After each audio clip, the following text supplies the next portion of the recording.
Hello everyone, कसे आहात मग सगळे? व्यवस्थित? कालचा टॉपिक रिवाईज केला? तर जे आले नव्हते त्यांना म्हणजे थोडासा हे टॉपिक वेगळा वाटेल. फक्त एकदा ध्यान देऊन बघायचं की याच्यामध्ये छोटे छोटे म्हणजे जे कन्सेप्ट्स आहेत, जसं मी काल सांगितलं होतं एक सेल असतो, तर सेलच्यामध्ये एक न्यूक्लियस असतो म्हणजे केंद्रक. केंद्रकच्यामध्ये असे क्रोमोझोम्स असणार. क्रोमोझोम्स म्हणजे काय म्हणतात? गुणसूत्र. तर क्रोमोझोम्सच्या वर DNA असतो. एक DNA लक्षात राहू द्या. काहीतरी अशी वस्तू आहे की ज्याच्यामुळे आपले जे वैशिष्ट्य आहेत ते आपण पुरं कॅरी फॉरवर्ड करतो, आपल्या नेक्स्ट जनरेशनला घेऊन जातो. तर डिऑक्सिरायबोन्यूक्लिक ॲसिड म्हणतात त्याला. ठीक आहे. तर याच्यामध्ये असतात, याला आपण जीन्स पण म्हणू शकतो. जीन्स असतात, त्याचे छोटे छोटे घटक असतात, त्याला जीन्स म्हणतो. तर ठीक आहे, एवढं भास झालं. हे रवा साखर वगैरे आपण म्हणल्यासारखं आहे कालचं. ठीक आहे. आता बघा, आपण फास्ट रिवाईज करू. काल काय बघितलं होतं? तर मानव उत्क्रांती आणि मानवाचा उदय याच्याबद्दल आपण बोलत होतो. ठीक आहे. तर हां, तर त्याच्यामध्ये आपण बघा हे एवढे टॉपिक केलेले आहेत. हां, 3 पहिले केलेले आहेत आपण. ठीक आहे. तर उत्क्रांतीबद्दल आपण थोडंसं डिटेलमध्ये बोललो. बायोलॉजिकल आणि कल्चरल फॅक्टर्स म्हणजे जैविक आणि सांस्कृतिक घटक बघितले आपण. नंतर थेअरीज बघितल्या आपण थोड्याफार. सोप्या आहेत एकदम थेअरीज, फक्त एकदम ओपन माइंड ठेवा. ठीक आहे. चालेल. चला आपण बघूया काय काय होतं. तर ह्युमन इव्होल्युशन म्हणजे काय आपण काल बघितलं. सांगा, मानवाची उत्क्रांती म्हणजे काय? तर माकडासारख्या पूर्वजांपासून माणूस आला. तर बाबा कधीपासून आला आपण बघायचं. पूर्ण तर आपण स्टडी करू शकत नाही ना. तर मग आपण काय स्टडी करतो? 6 ते 7 मिलियन इयर्सपासूनचा शोध घेतो. कधी? जिथून माकडांची लाईन म्हणजे एप्सची लाईन, वानरांची लाईन आणि माणसाची लाईन, ह्युमन म्हणायचं. ठीक आहे. माणसाची लाईन ही वेगवेगळी झाली. हे कधी झाली? 6 to 7 मिलियन इयर्स अगो. तर ते बघणार आहेत आपण. मग त्याचे वेगवेगळे एव्हिडन्स आहेत आपण. मग फिजिकल एव्हिडन्स बघतो, जीवाश्म झाले, फॉसिल्स झाले, किंवा बाकीचे जे आपण जे म्हणजे काही पण नवीन आहेत आता जे म्हणजे लिव्हिंगमध्ये आहेत त्यांच्याशी कम्पेअर करतो, त्यांचे फिजिकल फीचर्स. आणि पुढे behavioural traits, social traits, cultural traits हे बघतो. हे फिजिकल अँथ्रोपॉलॉजी टॉपिक आहे, म्हणजे आपला फोकस जास्त त्याच्यावर आणि याच्यावर असणार आहे. ठीक आहे. कल्चर आणि सोशल आपण बघणार नाही आहे. ठीक आहे. झालं. का बघायचं ह्युमन इव्होल्युशन? मी हे सांगितलं होतं काल. तर का बाबा आपण कुठून आलो, पुढे काय होणार आहे, काय काय बदल आहेत आपल्यामध्ये, मी तुमच्यापासून कसा वेगळा आहे आणि तुम्ही त्यांच्यापासून कसे वेगळे आहेत, असं आपण बघणार आहे. ठीक आहे. नेक्स्ट आता बायोलॉजिकल आणि कल्चरल फॅक्टर्स. तर बायोलॉजिकल फॅक्टर्समध्ये आपण काय बघितलं होतं? जीन विमत आता सांगितलं होतं, जनुक. तर त्याच्यामध्ये बदल होतात काहीतरी, म्हणजे जनुकीय उत्परिवर्तन. तर ते होणार आहेत आणि त्याच्यामुळं पुन्हा आपला जो पर्यावरण आहे ते तुम्हाला सिलेक्ट करणार आहे. तुम्ही जर चांगले असाल, सर्वायवल ऑफ द फिटेस्ट म्हणले होते, तर ते सर्वायवल ऑफ द फिटेस्ट कसं डिसाईड होणार? तर एन्व्हायरमेंट तुम्हाला सिलेक्ट करणं, पर्यावरण सिलेक्ट करणं, म्हणजे नैसर्गिक निवड होणार. तर हे बघितलं होते. दुसरं आपण ब्रेनची साईज बघितली होती. तर ब्रेनची साईज वाढली आणि त्याच्यामुळं आपली संज्ञानात्मक विकास पण झाला, म्हणजे कॉग्निटिव्ह एबिलिटी. आपण वेगवेगळ्या गोष्टी करू शकलो, टूल्स अवजार वापरू शकलो किंवा बाकीच्या गोष्टी करू शकलो. तर हे 2 गोष्टी झाल्या. आणि तिसरं होतं ॲडॅप्टेशन टू एन्व्हायरमेंट. आधी आपण काय करायचो? वातावरण जसं बदलतं तसं त्या हिशोबाने आपण करायचो. जसं आता विषुववृत्त किंवा ट्रॉपिकल एरिया जे आहे किंवा इक्वेटोरियल रिजन, तिथे राहायचे मॅक्झिमम लोक. पण पुन्हा गरमी वाढायला लागली तर आपण तिथेच थांबायचो का? नाही, वर जायचो. आता आपण काय करायला लागलो? किंवा थंडीच्या ठिकाणी आधी आपण जाऊ शकत होतो का? म्हणजे पोलार रिजनकडे नाही जाऊ शकत नव्हतं. आता आपण जाऊ शकतो. कशामुळं? काय कारण झालं होतं सांगा ॲडॅप्टेशनमध्ये? तर आपल्या याच्यामध्ये केलं आणि आपण कल्चरल ॲडॅप्टेशन पण केलं. काय केलं? फायर आणली त्याच्यामध्ये. ठीक आहे. तर हे एक आहे. आणि दुसरं आपल्यामध्ये जे फिजिकल ॲडॅप्टेशन आहे त्याचं एक्झाम्पल आपण घेतलं होतं, मेलॅनिन. जे इक्वेटोरियल ट्रॉपिक रिजनचे आहेत त्यांच्यामध्ये मेलॅनिन जास्त असणार, म्हणजे त्यांचा रंग आपला जो जरा सावळा किंवा काळा कलर आहे तो मेलॅनिनमुळे असतो. आणि दुसरं काय आहे की लाईटर स्किन असते कुणामध्ये? जे वरचे हे नॉर्दर्न लॅटिट्यूडचे आहेत, तर त्यांच्यामध्ये काय असतं का? तर व्हिटॅमिन डीचं प्रोडक्शन त्यांच्यामध्ये सोपं पडतं त्याच्यामुळं. तर हे 3 बघितले होते आपण. आणि कल्चरल फॅक्टर्स म्हणजे सांस्कृतिक घटकमध्ये आपण काय बघितलं होतं? तर टूल यूज आणि टेक्नॉलॉजी, साधनांचा वापर वगैरे केला आणि तंत्रज्ञान वापरलं. कसं वापरलं? तर आपण बाबा टूल्स बनवले होमो हॅबिलिसने, किंवा ह्यानं एक हातोडा बनवला, हँड ॲक्स बघितला, तर ते होमो इरेक्टसचं काम होतं. तर हे झालं. आणि नंतर आपण फायर अँड कुकिंग बघितलं. तर फायर अँड कुकिंगमध्ये आपण काय केलं होतं? जेवण स्वयंपाक शिजवायचा आला म्हणजे सोपा झाला. दातामध्ये बदल होणार. आणि त्याच्यामध्ये ब्रेनमध्ये कसा बदल झाला सांगा? कशी वाढली? का वाढली? हा, न्यूट्रिशन मिळायला लागलं ना. आता न्यूट्रिशन मिळाल्यानंतर त्या टायमाला सर्वात जास्त एनर्जी घेणारा अवयव कोणता? ब्रेन. तर मग ब्रेनला प्रायोरिटी दिली का? तर ब्रेन हा डेव्हलप व्हायला लागला होता. मग ब्रेनकडे एनर्जी गेली तर काय करते? एक थेअरी आहे, त्या थेअरीप्रमाणे ट्रेड ऑफ होणार की बाबा एकाच वस्तूला आपण जास्त महत्त्व देणार. मग ब्रेनला बॉडीनं महत्त्व दिलं. मग कुठलं रक्त किंवा कुठलं जे न्यूट्रियंट्स आहेत जास्त तिकडे सप्लाय होणार? आतड्यांचे, इंटेस्टाईनचे. तर इंटेस्टाईनचं जे होतं तिथलं कमी झालं, म्हणून आतडे हे छोटे झाले आणि आपला जो ब्रेन आहे तो मोठा झाला. ठीक आहे, सोपं. आता नेक्स्ट आपण बघितलं तर लँग्वेज पण डेव्हलप झाली. लँग्वेज कशी झाली? तर व्होकल कॉर्ड्स डेव्हलप झाले आपले. वाचन संस्था डेव्हलप झाली. मग पुन्हा आपण कॉम्प्लेक्स वगैरे ब्रेनमध्ये ॲक्टिव्हिटीज वगैरे करायला लागलो. तर त्याच्यामुळे आपली लँग्वेज फॅसिलिटेट झाली आणि त्याच्यामुळे मग बाकीच्या गोष्टी आल्या. सगळे इन्स्टिट्यूशन्स वगैरे इथं टाकू शकता तुम्ही. मग मॅरेज ह्याच्यामुळेच आली. मी तुम्हाला गॉसिपिंगबद्दल काल सांगितलं होतं, how man rule this world. कोणतं होतं पुस्तक? अनस्टॉपेबल अस, युवाल नोआ हरारीचं. तर त्याच्याबद्दल मी सांगितलं होतं. तर ते झालं. फास्टच घ्यायला लागलो बरं जरा. ठीक आहे. आता इंटरॅक्शन कसं होणार बायोलॉजिकल आणि कल्चरल? तर बायोलॉजिकल एलिमेंट आहे जैविक, आणि ते कल्चरलवर इम्पॅक्ट करणार, आणि कल्चरवाला आहे तो बायोलॉजिकल इम्पॅक्ट करणार. हे लिहायचं आणि हे सोपं चित्र काढायचं. परीक्षेमध्ये 1 मार्क एक्स्ट्रा मिळतो. तर त्यांच्यामध्ये संबंध कसा? तर डाएट आणि ब्रेनचा मी सांगितलं तुम्हाला ऑलरेडी. डाएटमध्ये बदल झाला तर ब्रेनची ग्रोथ वाढली, आणि पुन्हा बाकीचे त्याच्यामध्ये झाले. ते जे हायपोथेसिस मी सांगितलं त्याचं नाव होतं एक्सपेन्सिव्ह टिश्यू हायपोथेसिस. बरं, नाव ठेवायची लक्षात गरज नाही आहे. निश तयार केलं. निश म्हणजे काय? असा एक कोपरा किंवा अशी एक आरामदायक जागा जिथं माझं आयुष्य कम्फर्टेबल असेल. तर माणसानं काय केलं बाबा, आपलं म्हणजे स्वतःला कम्फर्ट असावा असं एन्व्हायरमेंटमध्ये बदल करायला चालू केला. त्यामध्ये त्याने काय केलं? पण ॲग्रिकल्चर डेव्हलप केला. आधी इकडे तिकडे भटकंती होता, आता एका जागी सेटल झाला. मग सेटल झाल्यामुळे काय झालं? मी सांगितलं की त्याच्यामुळे रोग कसे आले ॲग्रिकल्चरमुळे, आणि मग त्याच्यामुळे पुन्हा काय झालं? हे कल्चरल आहे. कल्चरल काय आहे? सांस्कृतिक बदल कोणचा? ॲग्रिकल्चर. त्याच्यामुळे काय झालं? रोग आले. रोग आल्यामुळे काय झालं? प्रतिकारशक्ती आली आपली, बाकीच्या गोष्टी झाल्या, आणि तुमच्यामध्ये मग चेंजेस झाले. ठीक आहे. नेक्स्ट झालं आता हे लॅक्टोज इंटॉलरन्सचं सांगितलं होतं. माणसाला तसं 2 ते 3 वर्षापर्यंत दूध पचतं, नंतर दूध पचत नाही. पण आपण काय केलं? इथं गहूपालन वगैरे करायला चालू केलं. गहूपालन चालू केलं म्हणजे दूध आहे आपल्याकडे, दूध आहे तर आपण दूध प्यायला चालू केलं. आता दूध पचवतो भरपूर जण. ठीक आहे. नेक्स्ट काय? तर रिव्होल्युशन ऑफ सोशल कॉपरेशन. हे मी इथं सांगितलं होतं, गॉसिपिंग वगैरे जास्त ना. तर सामाजिक सहकार्याची उत्क्रांती झाली. तर त्याच्यामध्ये आपण काय केलं? तर ऑक्सिटोसिन एक हार्मोनचं एक्झाम्पल बघितलं. ऑक्सिटोसिन म्हणजे हार्मोन म्हणजे काय? तर एक आई जेव्हा लेकराला दूध पाजते तेव्हा जो पाजर फुटतो ना, तो याच्यामुळे फुटतो. ठीक आहे, ऑक्सिटोसिनमध्ये. आणि हेच हार्मोन आपण सोशल हार्मोन पण म्हणू शकतो, का तर हे तुम्हाला सोशल रिलेशन, सोशल कॉपरेशनसाठी मदत करतात. ठीक आहे. मग याच्यामुळेच आपण बाकीचे इन्स्टिट्यूशन सेटअप झाले, किनशिप, मॅरेज वगैरे. ओके. चला आता ऑर्गॅनिक इव्होल्युशन बघितलं. ऑर्गॅनिक म्हणजे काय? जैविक उत्क्रांती. आपण याच्यामध्ये एकदा बघितलं होतं बघा, मी सांगितलं होतं मॅरेजमध्ये सांगितलं होतं मेकॅनिकल सॉलिडॅरिटी आणि बायोलॉजिकल म्हणजे ऑर्गॅनिक सॉलिडॅरिटी. तर तिथं मी सेंद्रिय म्हणलं होतं चुकून. ठीक आहे. तर 1 सेकंड बरं. तर आता बघूया जे डिटेलमध्ये. आपण याची डेफिनेशन बघितली होती. काय? ग्रॅज्युअल डेव्हलपमेंट आहे. ठीक आहे. आणि त्याच्यामध्ये त्याचे तत्व बघितले होते वेगवेगळे. तर काय तत्व बघितले होते? की एन्व्हायरमेंट कंडिशन सारखे बदलत राहतात. आता एन्व्हायरमेंट कंडिशन बदलत राहतात तर त्याच्यामध्ये जीव आपल्यामध्ये स्वतःमध्ये बदल आणून येणार, त्याला ॲडॅप्टेशन म्हणणार आपण. तर ॲडॅप्टेशनमध्ये बदल जर आणले तर मग काय होणार? तुम्हाला नॅचरल सिलेक्शन होणार, आणि एक नवीन प्रजातीचं निर्माण होणार, म्हणजे ओरिजिन ऑफ न्यू स्पीसीज होणार. आणि जे नवीन स्पीसीज येणार आहे, नवीन प्रजाती येणार आहे, ते आधीच्या म्हणजे प्रजातीपेक्षा जे आधीचे पूर्वज होते त्यांच्यापेक्षा चांगली असणार. चांगली कशामध्ये असणार ते? तर ती नवीन प्रजाती पूर्वीपेक्षा अधिक अनुकूल असणार, वेल ॲडॅप्टेड असणार. कशाला वेल ॲडॅप्टेड? एन्व्हायरमेंटला त्या. आणि दुसरं काय असणार? सुसंघटित असणार, प्रॉपरली ऑर्गनाइज असणार. ठीक आहे. आणि आपण काय बघितलं होतं नेक्स्ट? की हे जे प्रोसेस आहे, हा पूर्ण होणार जो प्रोसेस आहे हा खूप टाइम कन्झ्युमिंग आहे.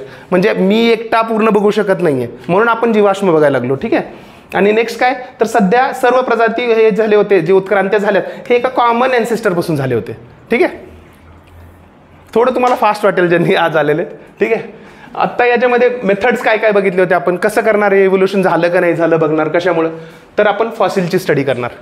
फॉसिलची स्टडी करणार आणि जे जिवंत आहेत त्यांची तुलना करणार. म्हणजे कुत्र्याला 4 पाय आहेत, तो 4 पायावर चालतो, मी 2 पायावर चालतो, मांजर 4 पायावर चालतं. म्हणजे आपला पूर्वज कुठेतरी एक आहे ना, आपण त्याच्यापासून पण बदल झाले, फाटे फुटलेले आहेत. कसे फाटे फुटले वगैरे त्याचा अभ्यास करणार. पुन्हा आपण काय करणार? आण्विक पद्धतीवर म्हणजे मॉलिक्युलर मेथड्स बघणार. त्याच्यामध्ये कार्बन, हायड्रोजन वगैरे हे प्रोटीन, फॅट्स, लिपिड्स ह्या गोष्टी झाल्या, किंवा त्यांच्याबद्दल आपण अभ्यास करणार आणि डिटेलमध्ये अभ्यास करणार एकदम. आणि बघणार की माझ्यामध्ये जे प्रोटीन्स आहेत ते तुमच्यामध्ये असतील तर आपले पूर्वज एक होते असं बघणार. म्हणजे डायरेक्ट एवढं सोपं नाही आहे, पण एक लिहू शकता तुम्ही असं. आणि नेक्स्ट काय करणार आपण? भ्रूणशास्त्रमध्ये आपण काय बघणार? एम्ब्रिओलॉजी बघणार. एम्ब्रिओलॉजीमध्ये आपण एक्झाम्पल काय दिलं होतं? कोणाचं इथं? कोणाचं दिलं होतं? हां, मासा, फिश लिहिलं होतं आणि माणसाचं लिहिलं होतं, फिश आणि मॅन. तर काय होतं याच्यामध्ये मी सांगितलं होतं असं एक्झाम्पल काढायचं. हे असं काढायचं, इथं गिल्स आहेत म्हणायचं, आणि इथं हे काढायचं एक्झाम्पल, आणि हे इथे गिल्स आहेत म्हणायचं. गिल्स दोघांचं असं काढून टाकायचं. हे माणसाचं दाखवायचं, हे नाही, जे दाखवायचं ते दाखवू शकता, काही प्रॉब्लेम नाही. फक्त भावना कळल्या पाहिजे एक्झामिनरला. आणि नेक्स्ट काय आपण होतं? भौगोलिक वितरण कसं झालं होतं? तर एखाद्या जागेवर आहात तुम्ही आणि तसंच एन्व्हायरमेंट जर दुसऱ्या जागेवरचं आहे, वातावरण तसंच आहे, तर म्हणजे तुमच्यामध्ये बदल होणारे पण सेम होणार. किंवा एका जागेवर तुम्ही वेगवेगळे प्राणी आहेत तर त्यांच्यामध्ये आता थंड हवेच्या ठिकाणी जर मी आहे आणि बाकी प्राणी पण थंड हवेच्या ठिकाणी आहेत, म्हणजे केस जास्त असणार. थंडीपासून वाचवण्यासाठी. तर ते तसेवाले आपण बदल बघितले. नेक्स्ट काय तर इम्युनॉलॉजिकल मेथड्स. कोविडमध्ये आपण बघितलेच अँटीजन अँटीबॉडीचे बदल होणार. ठीक आहे, तर ते बदल झाले. तर हे झाले ऑर्गॅनिक इव्होल्युशन. आपण या सगळ्या मेथड्सनी बघणार की ऑर्गॅनिक इव्होल्युशन झालेलं आहे की नाही, जैविक उत्क्रांती झालेली आहे का नाही. ठीक आहे, हा एक डायग्राम एलनच्या पुस्तकामध्ये मला खूप चांगला मिळाला डायग्राम. तर एन्व्हायरमेंटमध्ये बदल होतात, त्याच्यामुळे काय होतात, डिमांड करतो एन्व्हायरमेंट की बा तुमच्यामध्ये काहीतरी मला नवीन गोष्टी पाहिजेत. तर नवीन गोष्टी पाहिजेत तर मग आपण त्या नवीन गोष्टी आणतो.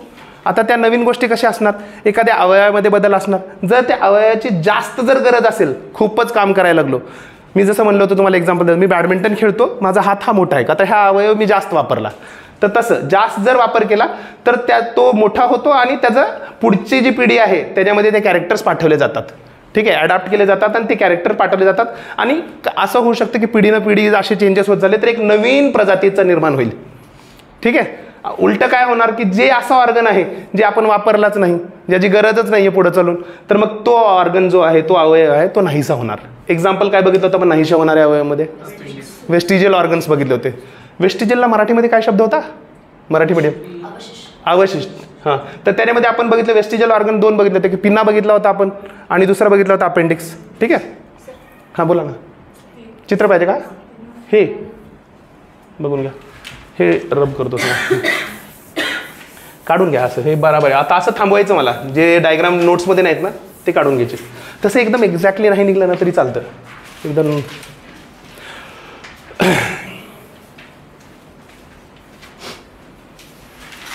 आपला टेलिग्राम ग्रुप पण केलेला आहे मी तयार, तो काही आणखी एवढा ॲक्टिव्ह नाही आहे, पण आत्ता म्हणजे कसं होईल की आता हे फ्री क्लासेस आहेत ना, त्यामुळे मग मी आत्ता काही सांगत नाही त्याच्यामध्ये. जेव्हा आपल्या क्लासेस चालू होणार तेव्हा मी नोटिफिकेशन सांगणार, त्याच्यावर सांगेन काही मला वाटले नोट्स वगैरे. आता आज 1-2 इव्हेंट आहेत मी काढून ठेवलेत, ते टाकणार आहे, पोस्ट करेन उद्या परवामध्ये. बेसिकली माझं एम काय की टेलिग्राम जे चॅनल आहे ते आपलं सॅटर्डे संडे ॲक्टिव्ह राहावं म्हणजे ज्या दिवशी आपण भेटणार नाही.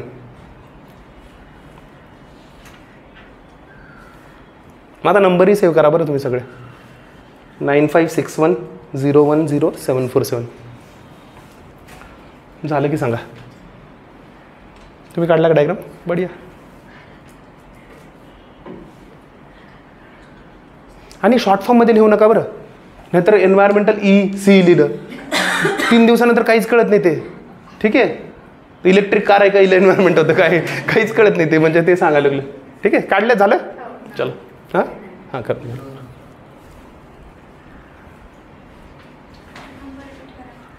हां, नंबर 995610100747.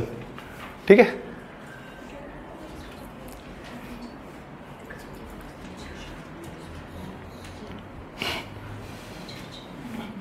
चल लवकर काढा लवकर.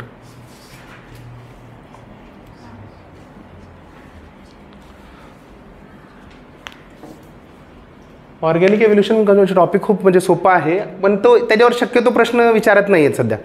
ह्याचं ॲक्च्युली नेमोनिक मी एक बनवलं होतं वेगळं, पण ते नेमोनिक मी असं याचं जे म्हणजे काय काय मेथड्स करायचे, आता हे मेथड्स करायचे तर याच्यामध्ये कोणते कोणते मेथड्स वापरायचे याचं नेमोनिक मी बनवलं होतं, ते ऑर्गॅनिकच होतं बेसिकली बरं. तर ते प्रॉब्लेम कसा होतो, आता हे C आहे, मी याला सायटोजेनेटिक बघितलं, सायटो म्हणजे सेलच्या ह्यानं बघितलं होतं. O जे आहे मी त्याला बोन, ऑर्थो, पॅलेंटॉलॉजी असं मी आता मेडिकलचं नॉलेज टाकल्यामुळे मी तसं केलं होतं. G जे आहे मी त्याला काहीतरी जॉग्राफिकल असं पकडलं होतं. A आहे त्याला मी अँटीजन अँटीबॉडी असं पकडलं होतं. आयला नाही काय, आयला इम्युनॉलॉजिकल होतं, एला आणखी काहीतरी असं होतं, ते आठवत नाही मला आता, पण मग मी ते. ठीक आहे, चला थेरीज काय तर पहिलं प्री डार्विनियन थेरी, डार्विनच्या पूर्व. मी जसं सांगितलं होतं तुम्हाला, आज जरा थोडं डिटेलमध्ये रिव्हिजन घेते बरं का, आता 3-4 होते. आणि आपला नेक्स्ट जो टॉपिक आहे सिंथेटिक, त्याला जास्त वेळ लागणार नाही. तर अमिताभ बच्चनच्या आधीचा काळ बॉलिवूडचा, अमिताभ बच्चनच्या नंतरचा काळ, छत्रपती शिवाजी महाराज यांच्या आधीचा काळ आणि त्यांच्या नंतरचा काळ, तसंच डार्विनच्या आधीचा काळ, डार्विनचा काळ आणि डार्विनच्या नंतरचा काळ. इव्होल्युशनमध्ये खूप मोठे काका आहेत ते. ठीक आहे, तर यांचं काय थेअरी ऑफ स्पेशल क्रिएशन, काय म्हणजे विशेष निर्मितीचा सिद्धांत. काय म्हणतात, देव होते, देवाने तयार केलं आपल्याला, जसे आहोत तसेच तयार झालेले आहेत. प्रॉमिनंट एक्झाम्पल बायबलमध्ये लिहिलेलं आहे असं. ठीक आहे, वाईडली एक्सेप्टेड आहे, आधी खूप एक्सेप्ट केला होता, पण सायंटिफिक एक्सप्लेनेशन नंतर आल्यानंतर त्याला नाही म्हणले. नेक्स्ट काय आहे, थेअरी ऑफ कॅटस्ट्रॉफ म्हणजे प्रलयवादाचा सिद्धांत. कुव्हेरने दिला होता. काय म्हणे की पृथ्वीवर असा काहीतरी अचानक एकाच टायमामध्ये सडन आणि शॉर्ट लिव्ह एकदम एक असं एक काहीतरी प्रलय आलं की त्याच्यामुळं मग बाकीचे चेंजेस जे आहेत किंवा प्राणी वगैरे प्रजाती वगैरे त्यांची उत्पत्ती झाली. आणि कशावरून म्हणतो हे, तर फॉसिल एव्हिडन्स, जीवाश्माच्या एव्हिडन्सवर म्हणतो. नेक्स्ट काय, हे थेअरी माझी आवडती थेअरी, एक्स्ट्रा टेरिस्ट्रियल थेअरी. काय करतात, तर परग्रहाहून लोक आले किंवा परग्रहाहून जीव आले इथं आणि इथे त्याचे स्पोर्स किंवा सीड्स प्लांट झाले आणि त्याच्यापासून बाकीच्या ॲनिमल्सची उत्पत्ती झाली, प्रजाती आल्या. ठीक आहे, तर रिचरचा आहे सिद्धांत हा. याला आपण कॉस्मोझोइक किंवा पॅन्सबर्ग आपण म्हणतो. ठीक आहे, नेक्स्ट आला हा सिद्धांत थिअरी ऑफ युनिफॉर्मिटेरिझम, एक समानतावादाचा सिद्धांत. लायलचा आहे सिद्धांत 1830चा. तर याच्यामध्ये त्यांनी काय म्हणतो की काहीतरी भूगर्भिक प्रोसेसेस होतात, प्रक्रिया होतात ज्या की ग्रॅज्युअल आहेत, लक्षात राहू द्या, हळूहळू होतात प्रोसेसेस. आणि त्या ज्या प्रोसेस आहेत ते लॉंग पिरियडमध्ये भरपूर दिवस ते प्रोसेस झाल्या तर त्याच्यामुळं पृथ्वीमध्ये काही ना काहीतरी चेंजेस होतात आणि सध्या पण ते चेंज होत आहेत. तर हे आयडिया डार्विननं ऐकला आणि डार्विनने ऐकल्यानंतर डार्विन काय म्हणला, हे आयडिया तर माणसामध्ये पण दिसते अशीच. मग त्याने तेच आयडिया घेऊन म्हणजे डार्विनची थेअरी पुढे दिलेली आहे. आणखी भरपूर गोष्टी आहेत ज्यांना इन्फ्लुएन्स झाला डार्विन, आपण ते बघणार आहेत. ठीक आहे, याच्यामध्ये प्री डार्विन थेअरीमध्ये महत्त्वाची आणखी एक थेअरी म्हणजे हे पण नॉन सायंटिफिकच आहे बेसिकली, याला काही बेसिक नव्हतं. तर लेमार्कची थेअरी 1809ला, यांच्या पुस्तकाचं नाव काय होतं, फिलॉसॉफिक झुलॉजी. ठीक आहे, तर त्यांनी पॉस्ट्युलेट्स काय मांडले, गृहीतके काय मांडले की तुमच्या मनात इच्छा असेल तर तुमची उत्क्रांती होणार, इव्होल्युशन होणार, तुमच्या बॉडीमध्ये चेंज होणार. तर एलन व्हायटल, इनर सर्ज असला पाहिजे, अर्ज असला पाहिजे, इनर अर्ज म्हणजे आंतरिक ओढ पाहिजे तुम्हाला. आंतरिक ओढ असेल तर तुमचा ग्रोथ होणार. कसं होणार, तर आंतरिक ओढ असल्यामुळे तुमची साईज वाढणार किंवा तुमच्यामध्ये बदल होणार. तर याला थेअरी ऑफ ग्रोथ पण म्हणतात. दुसरं काय, तर थेअरी ऑफ एन्व्हायरमेंटल प्रेशर, पर्यावरण जे आहे त्याच्यामध्ये बदल झाले तर ते तुमच्यावर प्रेशर टाकणार. जसं मी प्रेशर थोड्या दिवसानंतर टाकणार तुमच्यामध्ये की करा अभ्यास, करा अभ्यास, तर तसं वाला ते प्रेशर टाकणार आणि त्या दबावामुळे, पर्यावरणाच्या दबावामुळे तुम्ही चेंजेस आणायचं. पण म्हणजे काय करणार, पर्यावरण डिमांड करणार तुम्ही चेंज आणा, चेंज आणा. आणि जो चेंज आणू शकणार आणि ज्याच्या मनात इच्छा असणार तो चेंज आणणार. आणि चेंज आल्यानंतर ते काय करणार, मग यूज आणि डिसयूज होणार. आपण सांगितल्याप्रमाणे की वापर होणार किंवा अनुपयोग होणार. त्याचा वापरचे एक्झाम्पल्स आपण काय बघितलं होतं, जिराफची मान, का तर पानं वरचे तोडायचे होते म्हणून त्याची मान लंबी झाली. पुन्हा लोहाराचे मी हात सांगितलं तुम्हाला, हात मोठे असतात का तर हातोडा ठोकू ठोकू. आणि घोड्याचं सांगितलं, मांसपेशी वगैरे भरपूर भारी असतो तो घोडा, तर त्यामुळे ते एक एक्झाम्पल. आणि डिसयूजमध्ये आपण एक्झाम्पल सापाचं घेतलं होतं. साप सुरळी मी म्हणलं होतं कदाचित मधली स्टेज असू शकते. तर सापाच्या ह्याच्यामध्ये काय की तो सरपटत जातो म्हणून पायाची हाताची गरज नाही आहे म्हणून साप. आणि वेस्टिजियल ऑर्गन्स आपण बघितले, अवशिष्ट अवयव. ठीक आहे, आणि जे पण तुम्ही चेंजेस होणार आहेत ते चेंजेस तुम्ही तुमच्या पुढच्या पिढीमध्ये देणार. म्हणजे अधिग्रहित जे वैशिष्ट्य असणार आहेत त्यांचा वारसा मिळणार आणि तुम्ही पुढच्या पिढीमध्ये ते देणार. ठीक आहे, आता ॲनालिसिस केलं होतं आपण लेमार्कचं. तर लेमार्कच्या अगेन्स्ट, आता काही जरी झालं तर अगेन्स्ट आणि ह्याच्यामध्ये घ्यायचं. एक शब्द आहे क्रिटिकली ॲनालाइज. क्रिटिकली ॲनालाइज आला तर त्या थेअरीचं पॉझिटिव्ह आणि निगेटिव्ह दोन्ही लिहायचं. ठीक आहे, तर पहिलं त्याच्या निगेटिव्हमध्ये वाईसमन म्हणून होता. तर त्यांनी काय म्हणले, असं नाही आहे की सगळे इनहेरिटच होतात. त्यांनी काय केलं, उंदरं पकडली आणि प्रत्येक पिढीमध्ये त्या उंदराची शेपूट कापायचा. 22 पिढ्या बसून शेपूट कापत राहिले ते. पण 23व्या पिढीमध्ये पुन्हा काय झालं, शेपूट आलाच. मग तो म्हणतो अवयव नष्ट करण्याचा प्रयोग जो आहे त्यामध्ये म्हणला की नाही, हा इनहेरिट होतच नाही ना. आता त्याला माहिती आहे की मी शेपूट त्याचा नंतर कापणारच आहे, म्हणजे पुढच्या पिढीमध्ये शेपूट यायला नाही पाहिजे. दुसरा एक्झाम्पल आपण घेतो तर कान नाक टोचणे, पिअर्सिंग किंवा बोरिंग.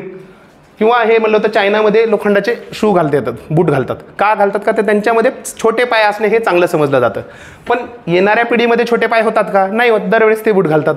ठीक आहे, आणि मग नंतर तर आत्ता लेटर जेनेटिक स्टडीज झाल्या, जे पण झाल्या, जणूक अभ्यासक्रम वगैरे झाले, जे झाले त्या स्टडीज झाल्या. तर त्याच्यामुळे तर ते मग रिसर्च वगैरे संशोधन झालं की त्यांनी म्हणले की नाही बाबा, हे तुमचा जो सिद्धांत आहे असायंटिफिक आहे, बेसिकली नाही आहे. ठीक आहे, आता याच्या फेवरमध्ये काय झाले होते, तर पांढरे जे उंदीर होते त्यांना 30 ते 40 डिग्री सेल्सिअसमध्ये ठेवलं तर त्यांची साईज वाढली.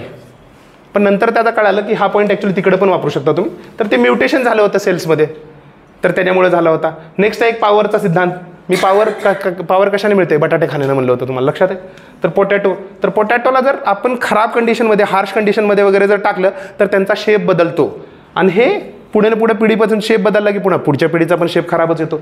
मग इथे ते फेवरमध्ये बोललं तर हे. आणि ग्रिफिथचा एक्सपेरिमेंट काय म्हणतो, तर पांढरे जे उंदीर होते त्यांना ते रोटेटर व्हील असतं ना, गोल गोल फिरायचं, पळायचं, त्याच्यावर उंदीर पळू पळू पळू आत्ता चक्कर आले तर ते पिढीने पुढे ट्रान्सफर होते. म्हणजे पुढची पिढी पण चक्कर येते, पुढच्या पिढीला पण चक्कर येते असं. ठीक आहे, नावं लिहायच्यात फक्त, तुम्हाला डिटेलमध्ये जायची गरज नाही आहे. अगेन्स्टमध्ये 3 किंवा 2 गोष्टी लक्षात राहू द्यायच्या. आपलं हे लक्षात राहतं आणि वाईस पण एक लक्षात राहू द्यायचा आणि फेवरमध्ये पण पुन्हा 1-2 लक्षात राहू द्यायचे सगळे. मी जरा जास्त सांगत जसं मॅरेजमध्ये मी तुम्हाला 6-7 डेफिनेशन सांगेन. आणखी एक डेफिनेशन खूप चांगली आहे बरं, मी ते नंतर सांगेन आता जेव्हा आपण आन्सर रायटिंग करू. डार्विनची थेरी आता काय म्हणतात, हे ब्रिटिश इव्होल्युशनिस्ट होता.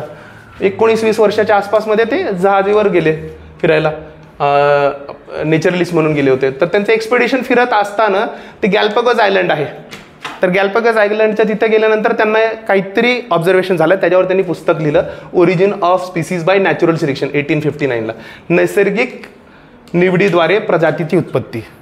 ठीक आहे. तर आता यांनी इन्फ्लुएन्स कशाहून झालं तेव्हा, काय गरज पडली यांना हे करायची. तर पहिलं आपण बघितलं थेअरी ऑफ एक समानतावाद ना तो, तर तेच थेरी आहे चार्ल्स लायलची. त्यानंतर वॅलेसने एक आयडिया दिली होती की इव्होल्युशनरी बायोलॉजी आहे, की म्हणजे आपण ज्या स्थितीमध्ये आहेत ओरिजिनल त्या स्थितीपासून आपण स्वतःला चेंज करायचा हमेशा प्रयत्न करतो. तर काय म्हणते, your tendency to depart from the original, मग ते ओरिजिनलपासून डिपार्ट करायचं. आणि नेक्स्ट होता माल्थुसियन सिद्धांत आला होता, तर ते पण वाचलं. माल्थुसियन पॉप्युलेशनचा आहे ना, लोकसंख्येचा सिद्धांत आहे, ही बर्थ रेट किती असतो, डेथ रेट किती असतो, ते आपल्याला नाही आहे अभ्यासात, पण GS मध्ये आहे का मला. आणि नंतर औद्योगिक क्रांती झाली. औद्योगिक क्रांतीमध्ये डार्विननं काय बघितलं की अशा कंपन्या ज्यांच्यामध्ये की त्यांचं जे प्रोड्यूस होतं, ज्यांचं जे उत्पादन होतं ते चांगलं होतं आणि स्वस्त होतं, त्या टिकल्या शेवटपर्यंत. आणि ज्यांचं उत्पादन हे चांगलं नव्हतं त्या नाहीशा झाल्या, म्हणजे त्यांची डेथ झाली. तर म्हणलं अरे हे तर माणसामध्ये पण होतं किंवा प्राण्यामध्ये वेगवेगळ्या प्रजातीमध्ये पण होतं. तर मग त्यांनी ते अप्लाय केलं. मग ह्या सगळ्यांपासून डोकं लावून काकांनी हा सिद्धांत मांडला, ओरिजिन ऑफ स्पीसीज. ठीक आहे. आता यांचे ऑब्झर्वेशन काय, तर काय म्हणतात, एखादी प्रजाती आहे. आता मला सांगा, प्रत्येक कोणताही प्राणी असेल त्याचं बेसिक एम काय आहे, रिप्रोडक्शन, पुढची पिढी आणणे, हे प्रत्येकाचं आहे. मग मुंगी असो का हत्ती असो. ठीक आहे. तर मग ते काय करतात, ओव्हर प्रोड्यूस करतात, अतिप्रजनन करतात. का, एकच लेकरू नाही 10 लेकरं करतात. का तर त्याच्यापैकी वाचणार किती, स्ट्रगल फॉर एक्झिस्टन्स होणार आहे ना, त्याच्यापेक्षा जे 2-4 वाचतील 5 वाचतील ते पुढे जाणार. आणि ते त्यांच्यामध्ये प्रत्येकामध्ये सर 1, 2, 3, 4, 5, 6, 7, 8 आहे ते. तर यांच्यामध्ये हे प्रत्येकजण वेगळं आहे. कशामुळे वेगळं आहे, त्यांच्या जीन्समुळे, जेनेटिक व्हेरिएशन आहे त्यांच्यामध्ये. तर त्या व्हेरिएशनमुळे ते वेगळे होणार आणि त्यांच्यामध्ये विविधता असणार.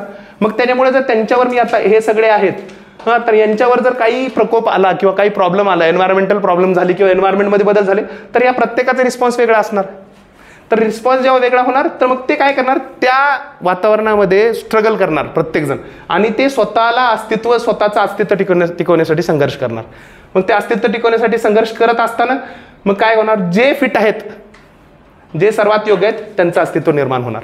ठीक आहे. आता हे अस्तित्व निर्माण कसं होणार, यांच्यावरच फक्त अवलंबून आहे का, ते नाहीये. तर एन्व्हायरमेंट जे आहे ते पण डिसाईड करणार, म्हणजे एन्व्हायरमेंट हा नैसर्गिक निवड करणार शेवटला. आणि जे पण येणार प्रजाती ते पुढे येणार आणि ते कदाचित नवीन प्रजाती बनवणार, न्यू स्पीसीज वगैरे येणार, नवीन प्रजाती येणार. ठीक आहे. तर याचं एक्झाम्पल आपण बघितलं होतं, हे शलभचं, म्हणजे फुलपाखरासारखं असतं ते. तर त्याच्यामध्ये मी सांगितलं होतं की ब्लॅक कलरचं एक असतं आणि पांढरं एक असतं, काळं आणि पांढरं. तर औद्योगिक क्रांतीच्या आधी पांढरेवाले भरपूर असायचे आणि काळेवाले कसं दिसून यायचे ना लगेचच. तर मग काय होते, सगळे जे पक्षी वगैरे ते खाऊन टाकायचे, त्याला खतम करून टाकायचे. पण औद्योगिक क्रांतीमध्ये काय झालं, पोल्युशन वगैरे झालं, पर्यावरण खराब झालं, सगळं काळं झालं. मग हे काळं लपून गेलं, कॅमोफ्लॅज झालं, त्याचं लपून झालं. त्यामुळे मग पुन्हा पांढरेवाले आहेत का ते दिसायला लागले आणि पांढरेवाल्याची पॉप्युलेशन कमी झाली. ठीक या. तर आता ह्याचे एव्हिडन्स काय काय बघतो डार्विनचे जे एव्हिडन्स काय काय आहेत, तर पुरावे बघा. आता काय, पहिलं आपण फॉसिल रेकॉर्ड्स बघतो. ठीक आहे. जीवाश्म बघतो सगळीकडचे, त्याच्या नोंदी घेतो. जे जिवंत आहेत त्यांची आपण तुलना करतो, त्यांची रचना कशी असेल, शरीर रचना कशी असेल ते बघतो. पुन्हा आपण एम्ब्रिओलॉजीचं बघितलं. नेक्स्ट काय करतो आपण, त्याची जिओग्राफी बघतो किंवा कुठं लोकेशनला आहे, त्याच्यामुळे तुमच्या फिजिकल अपिअरन्समध्ये किंवा बायोलॉजीमध्ये काय फरक पडला. ठीक आहे. आता एक्झाम्पल्स आपण बघितलेले आहेत सगळे. ह्याचं एक चित्र मी खूप चांगलं काढलेलं आहे पेंटाडक्टाईल लिम्ब स्ट्रक्चरचं, की सगळ्यांमध्ये पेंटाडक्टाईल स्ट्रक्चर असतं. कसं काढायचं ते काल सांगितलेलं आहे तुम्हाला. ठीक आहे. क्रिटिसिझम आता यांचा पण लेमार्क काय म्हणले होते, यूज अँड डिसयूज बद्दल बोलले होते, यांनी बोललेच नाही. मग ते एक क्रिटिसिझम झाला. पुन्हा यांनी काय केलं होतं, सोमॅटिक आणि जर्मायनल व्हेरिएशन्स आहे म्हणलं होतं मी. म्हणजे शरीरामध्ये एक असे आहेत की जे तुमचे शारीरिक बदल घडवतात सेल्स. म्हणजे त्याचे किती आहेत, आपल्याकडे 22 पेअर आहेत, 22 जोड्या आहेत आपल्या बॉडीमध्ये. तर यांच्यामध्ये आणि एक जोडी जी आहे, एक पेअर XY किंवा XX वाली, तर यांच्यामध्ये ह्यांनी बदलच काही नाही बघितला ना, दोन्ही सेमच करून तुम्ही बघता. दोन्हीमुळे वेगवेगळे बदल होणार आहेत. आपण डिटेलमध्ये ह्युमन जेनेटिक्समध्ये बघणार आहे ते. तर या बदलामध्ये तुम्ही डिफरन्शिएटच नाही केलं, दोन्हींना तुम्ही सेमच म्हणायला लागलात. हे क्रिटिसिझम आहे. आणि नेक्स्ट काय आहे, तर तुम्ही ओव्हर स्पेशलायझेशन. कोणाकडे तुम्ही म्हणले की तुम्ही स्पेशलायझेशन होणार, तुमच्यामध्ये बदल होणार, शरीरामध्ये काहीतरी होणार. मग कधी कधी असं होतं की तुम्ही ओव्हर स्पेशलाइज होतात. ठीक आहे. ओव्हर स्पेशलायझेशन बघितलं असेल, 1-2 ॲथलीट्स पण आहेत, त्यांचे हात किंवा पाय जे काम करतात ते ओव्हर मोठे होऊन जातात, मग ते ओव्हर स्पेशलायझेशन. किंवा त्याचं एक्झाम्पल मी दिलं होतं की किडे मकोडे खाणारे प्राणी, अँटलर्स, त्यांचं कसं असतं, जे तोंड असतं ते एकदम चोचीसारखं असतं, लंब एकदम, का तर ते म्हणजे लाकडांच्या ह्याच्यामध्ये दऱ्यामध्ये वगैरे घुसू किडे मकोडे खाऊ शकू. तर ते ओव्हर स्पेशलायझेशन बद्दल तुम्ही काहीच बोलले नाही म्हणे. आणि दुसरं म्हणे की तुमची हे जी थेरी आहे ना, ह्याला आणखी एक्सपेरिमेंटची गरज आहे, मोर एक्सपेरिमेंटेशन इज निडेड. ठीक आहे, झालं डार्विन. आता पोस्ट डार्विनियन थेरीज, किती वेळ लागला आपल्याला? 20-25 मिनिट लागले. ठीक आहे. तर पोस्ट डार्विनियन थेरीमध्ये बघा, मेंडल्स जेनेटिक्स म्हणजे मेंडेलियनचा अनुवंशिकतावाद किंवा ते बघायचं, अनुवंशिकता त्याच्यात बघायची. तर त्यांनी हे काय होते, हे चर्चमध्ये फादर होते. ठीक आहे. तर यांच्याबद्दल आपण डिटेलमध्ये नंतर पूर्ण आहे बरं, यांचे प्रिन्सिपल्स काय होते. मग यांनी सांगितले, भरपूर सिद्धांत मांडले की जेनेटिक बेसिसवर कसं होतं. मग यांचा अभ्यास कशावर केला होता? मटर जे असते, पीजचे झाडं वेगवेगळे लावले त्यांनी. मटरचे झाडं गार्डनमध्ये मागे लावायचे आणि ते बघायचे. मग त्यांना हे इकडं झाड लावलं, हे छोटंवालं झाड आहे, हे मोठंवालं झाड आहे. मग त्यांनी काय बघायचे, त्याचे शारीरिक म्हणजे जे फिनोटायपिक फीचर्स आहेत, वरचे जसे दिसतात ते बघायचे, की एकाचे बाबा जे फुलं आहेत ते पिवळे आहेत, एकाचे फुलं जांभळे आहेत असे. मग ते त्यांना ब्रीड करायचे दोघांना. आणि पुन्हा बघायचे पुढच्या पिढीचे काय आहेत. मग जे पुढची पिढी येणार त्याला पुन्हा आणखी क्रॉस ब्रीड करायचे. मग असं वेगवेगळं करून त्यांनी बघितले की ट्रेट्स जे आहेत, जे वैशिष्ट्य आहेत, ते एका जनरेशनमधून दुसऱ्या जनरेशनमध्ये जातात का, कुठे थांबतात का, काय बदल होतात, हे वाले त्यांनी बघितलं. हे स्टडी केली त्यांनी, हे जे आपण डिटेलमध्ये बघणार आहेत, इथे कामाचं नाही आहे. दुसरं आहे की म्युटेशन सिद्धांत. तर काय आहे? उत्परिवर्तन सिद्धांत, डी वायर्सचा सिद्धांत आहे. तर new species arise due to sudden genetic mutation. Sudden जर काही तुमच्या जनुमध्ये बदल होत असेल तर त्याच्यामुळे तुमच्यामध्ये चेंज होणार. तर आता इव्हनिंग प्राईम रोजचं ह्याच्यात एक्झाम्पल ह्यांनी सांगितलं. ठीक आहे. तर एवढंच नाव लक्षात राहू द्या फक्त, बाकी तुम्हाला काहीच नाही लक्षात ठेवायची गरज. ह्याच्यामध्ये पुन्हा आणखी काय, तर मॉलिक्युलर आणि जिनोमिक इव्होल्युशन. आता काय झालं की आपलं म्हणजे काय म्हणतात, रिसर्च वगैरे जास्त झाला, नवीन मेथड्स आले. तर त्याच्यामध्ये आपण DNA सिक्वेन्सिंग बघितली किंवा कंपॅरेटिव्ह जेनेटिक स्टडीज आल्या किंवा बाकीच्या आणखी गोष्टी आल्या. मग त्याच्यामध्ये आपण काय केलं की हे जे आहेत मॉलिक्युल्स किंवा जिनोम्स आहेत, आपण बघितलं होतं ऑर्गॅनिक इव्होल्युशनमध्ये आपण वेगवेगळे मेथड्स काय वापरणार. तर त्या मेथड्समध्ये पुन्हा आपण जास्त डिटेलमध्ये जाऊ शकलो. तर मग त्या ह्याच्यामध्ये आपण आत्ता एक नवीन केलेलं आहे, काय मानवी म्हणजे काय, मानवी जिनोम प्रकल्प, हे आलं आता मध्ये. ठीक आहे. तर याच्यामध्ये आपला पण आहे, भारताचं पण आहे. काय इंडियाचं याचं नाव, काय नाव आहे, मी नाव मला आठवण गेलं. हे तर हा ह्युमन जिनोम प्रोजेक्ट झाला. आणि आठवेल मला एका मिनिटात. ठीक आहे. तर हा असे वेगवेगळे आले. मग यांनी काय केलं याच्यामध्ये की 3000-4000 लोक घेतले आणि त्यांच्या जेनेटिक्सची स्टडी केली आणि स्टडी करून मग रिपोर्टिंग बनवली. मग त्यांनी सांगितलं की 99.9% आपण सेम आहेत सगळे. 1% कुठे 0.001% किंवा 0.1% आपल्यामध्ये बदल आहे आणि त्याच्यामुळे आपलं सगळं हे व्हेरिएशन विविधता दिसते. मग हे सांगितलं. ॲक्च्युली हे करण्याच्या मागं काय होतं, काय गरजेचं होतं सांगा बरं. काय कारण असेल की का करायची गरज पडली जिनोम प्रोजेक्ट वगैरे. रेसिझम की बाबा काळे गोऱ्याचा तुम्ही भेद करायला लागले होते. मग इथं दाखवायचं होतं ना कोणाला की नाही आहे, आपण सगळे सेमच आहेत. हे जे बदल आहेत हे कशामुळे आहेत, तर बायोलॉजिकल बदल आहेत. ठीक आहे. बायोलॉजिकल किंवा कल्चरल बदल आहेत तुमच्यामध्ये, की तुम्ही राहता कसं त्याच्यामुळे आणि तुमचं वातावरण कसं आहे त्याच्यामुळे आहे. ठीक आहे. आता नेक्स्ट आहे, हे महत्त्वाचं आहे आपला टॉपिक. ठीक आहे. मॉडर्न सिंथेसिस थेअरी म्हणजे आधुनिक संश्लेषण. ठीक आहे. तर सिंथेटिक थेरीज म्हणणार मी. ठीक आहे. तर यामध्ये आपण काय केलं, डार्विनिझम. ठीक आहे. डार्विनिझमचे जे जेवढे सिद्धांत होते त्यांचा अभ्यास केला आणि बाकीचे जे पण सिद्धांत आहेत, जसं मेंडेलचे जेनेटिक्सचा सिद्धांत झाला, म्युटेशन थेरी झाली किंवा बाकीचे जे लोकसंख्येचे जेनेटिक्सचे सिद्धांत झाले, पॅलेंटॉलॉजी झाली, मॉलिक्युलर बायोलॉजी झाली, ह्या सगळ्या गोष्टींचा मिळून अभ्यास करतो ना, त्याला आपण म्हणतो सिंथेटिक थेरी. सिंथेसिस करतो, एका जागी आणतो. ठीक आहे. सगळ्यांचं नॉलेज एका जागी आणणार आपण. तर याच्यामध्ये त्यांनी एक एक्झाम्पल टाकले त्यांनी, sickle cell anaemia. Sickle cell anaemia काय असतं माहिती आहे का, आपलं काय म्हणतात त्याला, कोयता. हा, कोयताच म्हणतात आमच्याकडे पण. आणखी दुसरा एक शब्द आहे काहीतरी त्याला, विळा. तर विळ्यासारखं होतं आरबीसी, असं होतं हे शेपमध्ये आरबीसी. जनरली कसं असतो त्याला, बायकॉनवेव्ह असतो, असा असतो, मधल्या साईडला चपटा असतो असा, अशा साईडनं असतो. तर मग तर असं होतं. तर याच्यामध्ये काय होतं की याची जी लाईफ असते, जनरली लाईफ किती असते, 120 दिवसाच्या आसपास असते. तर इथं लाईफ कमी होऊन जाते. मग हे ॲक्च्युली नुकसान आहे ना. पण काय होतं, याचा फायदा एक यांनी सांगितला की मलेरियापासून हे संरक्षण देतं. का, मलेरियाचा जे जीवाणू आहे तो मध्ये जाऊन त्याला जास्त वेळ जगू शकत नाही. त्यामुळे ते ज्यांना सिकल सेल एनिमिया आहे त्यांना मलेरिया होऊ शकत नाही. कोणत्या एरियाबद्दल मी बोलत आहे, आफ्रिकन ट्राईब्स आहे त्या. आफ्रिकेमध्ये जिथं हे बदल झाला कशामुळे झाला सांगा. आफ्रिकेमध्ये जंगलामध्ये राहायचे, मच्छर भरपूर चावायचे, मग मच्छर चावल्यापासून आता त्यांचं नाश होणार ना, मग त्याच्यात बदल आला, त्यांनी सिकल सेल डेव्हलप झाले बॉडीमध्ये आणि त्यांचं प्रोटेक्शन केलं. का तर बेसिकली प्रोटेक्शन होणंच हे महत्त्वाचं आहे. ठीक आहे, तर लक्षात राहू द्या. मेंडेलियन जेनेटिक्स नाव लक्षात ठेवायचे आपण पूर्ण डिटेलमध्ये. म्युटेशनबद्दल आपण बोललेले आहेत की म्युटेशन जे चेंज होणार आहेत बॉडीमध्ये जीन्समध्ये, तर त्याच्यामुळे जे थिअरी आहे ते आहे. सडन चेंज पाहिजे लक्षात राहू द्या. आणि मॉलिक्युलर म्हणजे नवीन नवीन रिसर्च जे होतात किंवा नवीन स्टडीज असतात, तर त्याच्याशी रिलेटेड जे इव्होल्युशनचा आस्पेक्ट आहे ते याच्यात बघतो आपण. आपल्या कामाची हे. ठीक आहे, पोस्ट डार्विनियनमध्ये तुम्हाला हे पण विचारणार नाहीत की कोणत्या कोणत्या थिअरीज आहेत सांगा, डायरेक्ट हे विचारणार. ठीक आहे, तर या जे एक्सपोनेंट्स कोण कोण आहेत त्याच्यामध्ये कोणी कोणी काम केलं, तर अर्न्स्ट मेयर एक आहे, हार्डी एक आहे, विनबर्ग एक आहे. आपल्याला पुढे एक तुम्ही सिलेबस जर बघितला असता तर हार्डी विनबर्ग्स लॉ एक आहे. तर हे दोघं आहेत. सिव्हिल राईट आहे, आज आपण बघणार आहे त्यांचा. जेनेटिक ड्रिफ्ट हा कन्सेप्ट आज बघणार आहेत आपण काय असतं डिटेलमध्ये नाही. आणि डॉब्झॅन्स्की, कुठले असते डॉब्झॅन्स्की, नावानंच कळते, रशियन. ठीक आहे, तर यांचा आपण अभ्यास करणार. आता सिंथेटिक थिअरी ऑफ इव्होल्युशन म्हणजे संश्लेषित उत्क्रांतीचा सिद्धांत.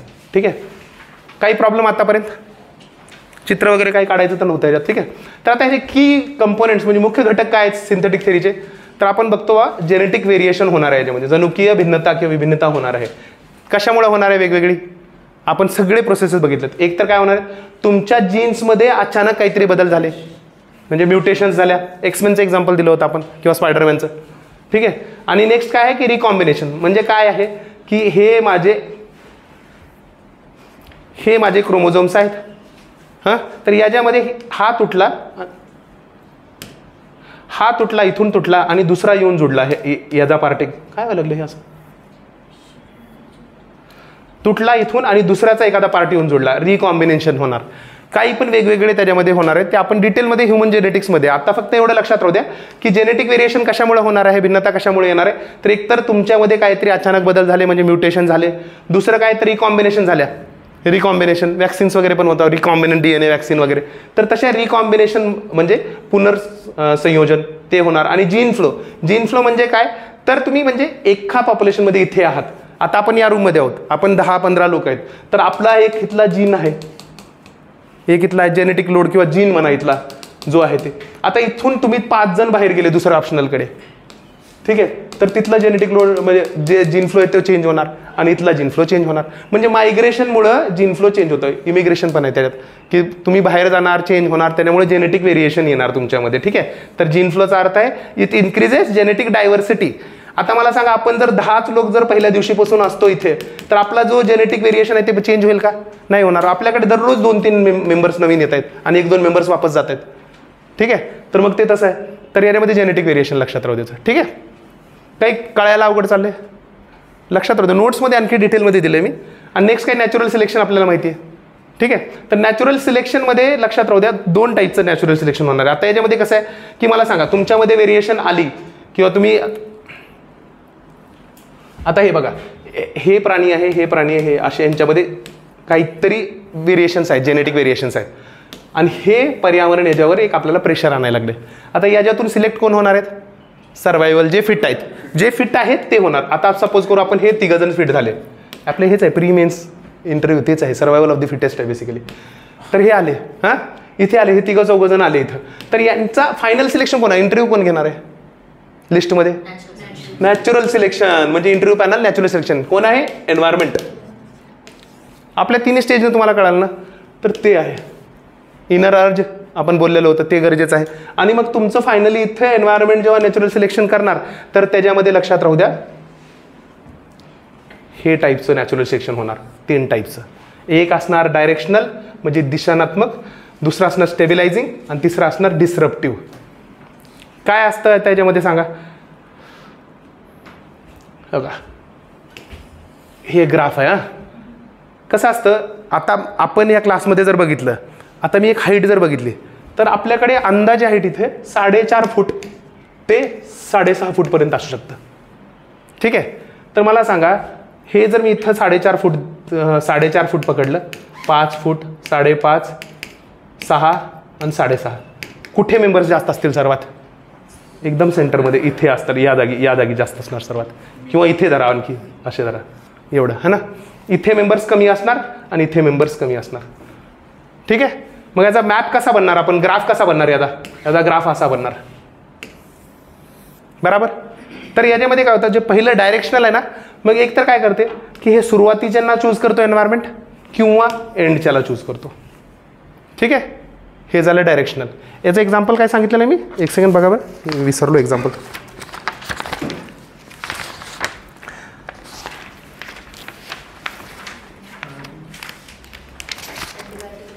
हां, अँटीबायोटिक रेजिस्टन्स.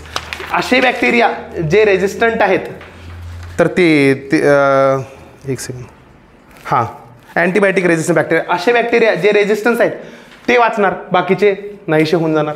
दुसऱ्या टाईपचं काय असणार आहे, जे हे डायरेक्शनल झाली. आता दुसरेवाली काय आहे, स्टेबलायझिंग. स्टेबलायझिंगमध्ये काय असणार सांगा, स्टेबलायझिंगमध्ये काय होणार, हे इकडचं, तर हे मधलेवाले वाचवले जाणार, हे वाले नष्ट होणार आणि हे वाले नष्ट होणार. चित्र काढायचे हे वाले डायग्राम असे प्रत्येकासोबत.